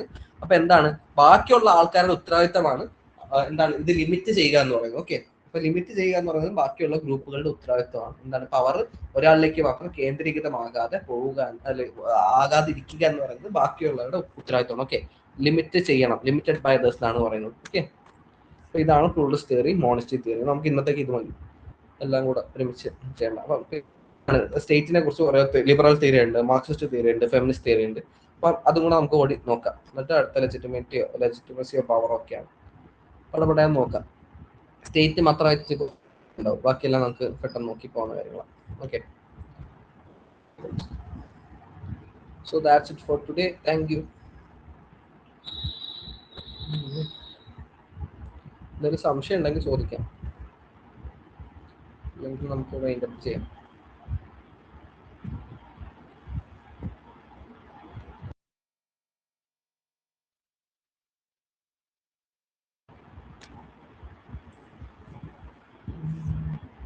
എല്ലാവരും മറ്റേ PDF അയച്ചിട്ടേക്ക് വെച്ചിട്ടുണ്ടെന്ന് തോന്നുന്നു ചേച്ചി, ഞാൻ നോക്കട്ടെ. ഓക്കെ, അപ്പം എല്ലാവരും മറ്റേ സെക്ഷണൽ ടെസ്റ്റ് ചെയ്യണേ, നമ്മുടെ IRന്റെ. എല്ലാവരും പഠിച്ചിട്ട് ചെയ്യാം, മാക്സിമം ചെയ്യാൻ പറ്റുന്ന കാര്യങ്ങളുള്ളൂ, എളുപ്പമാണ്.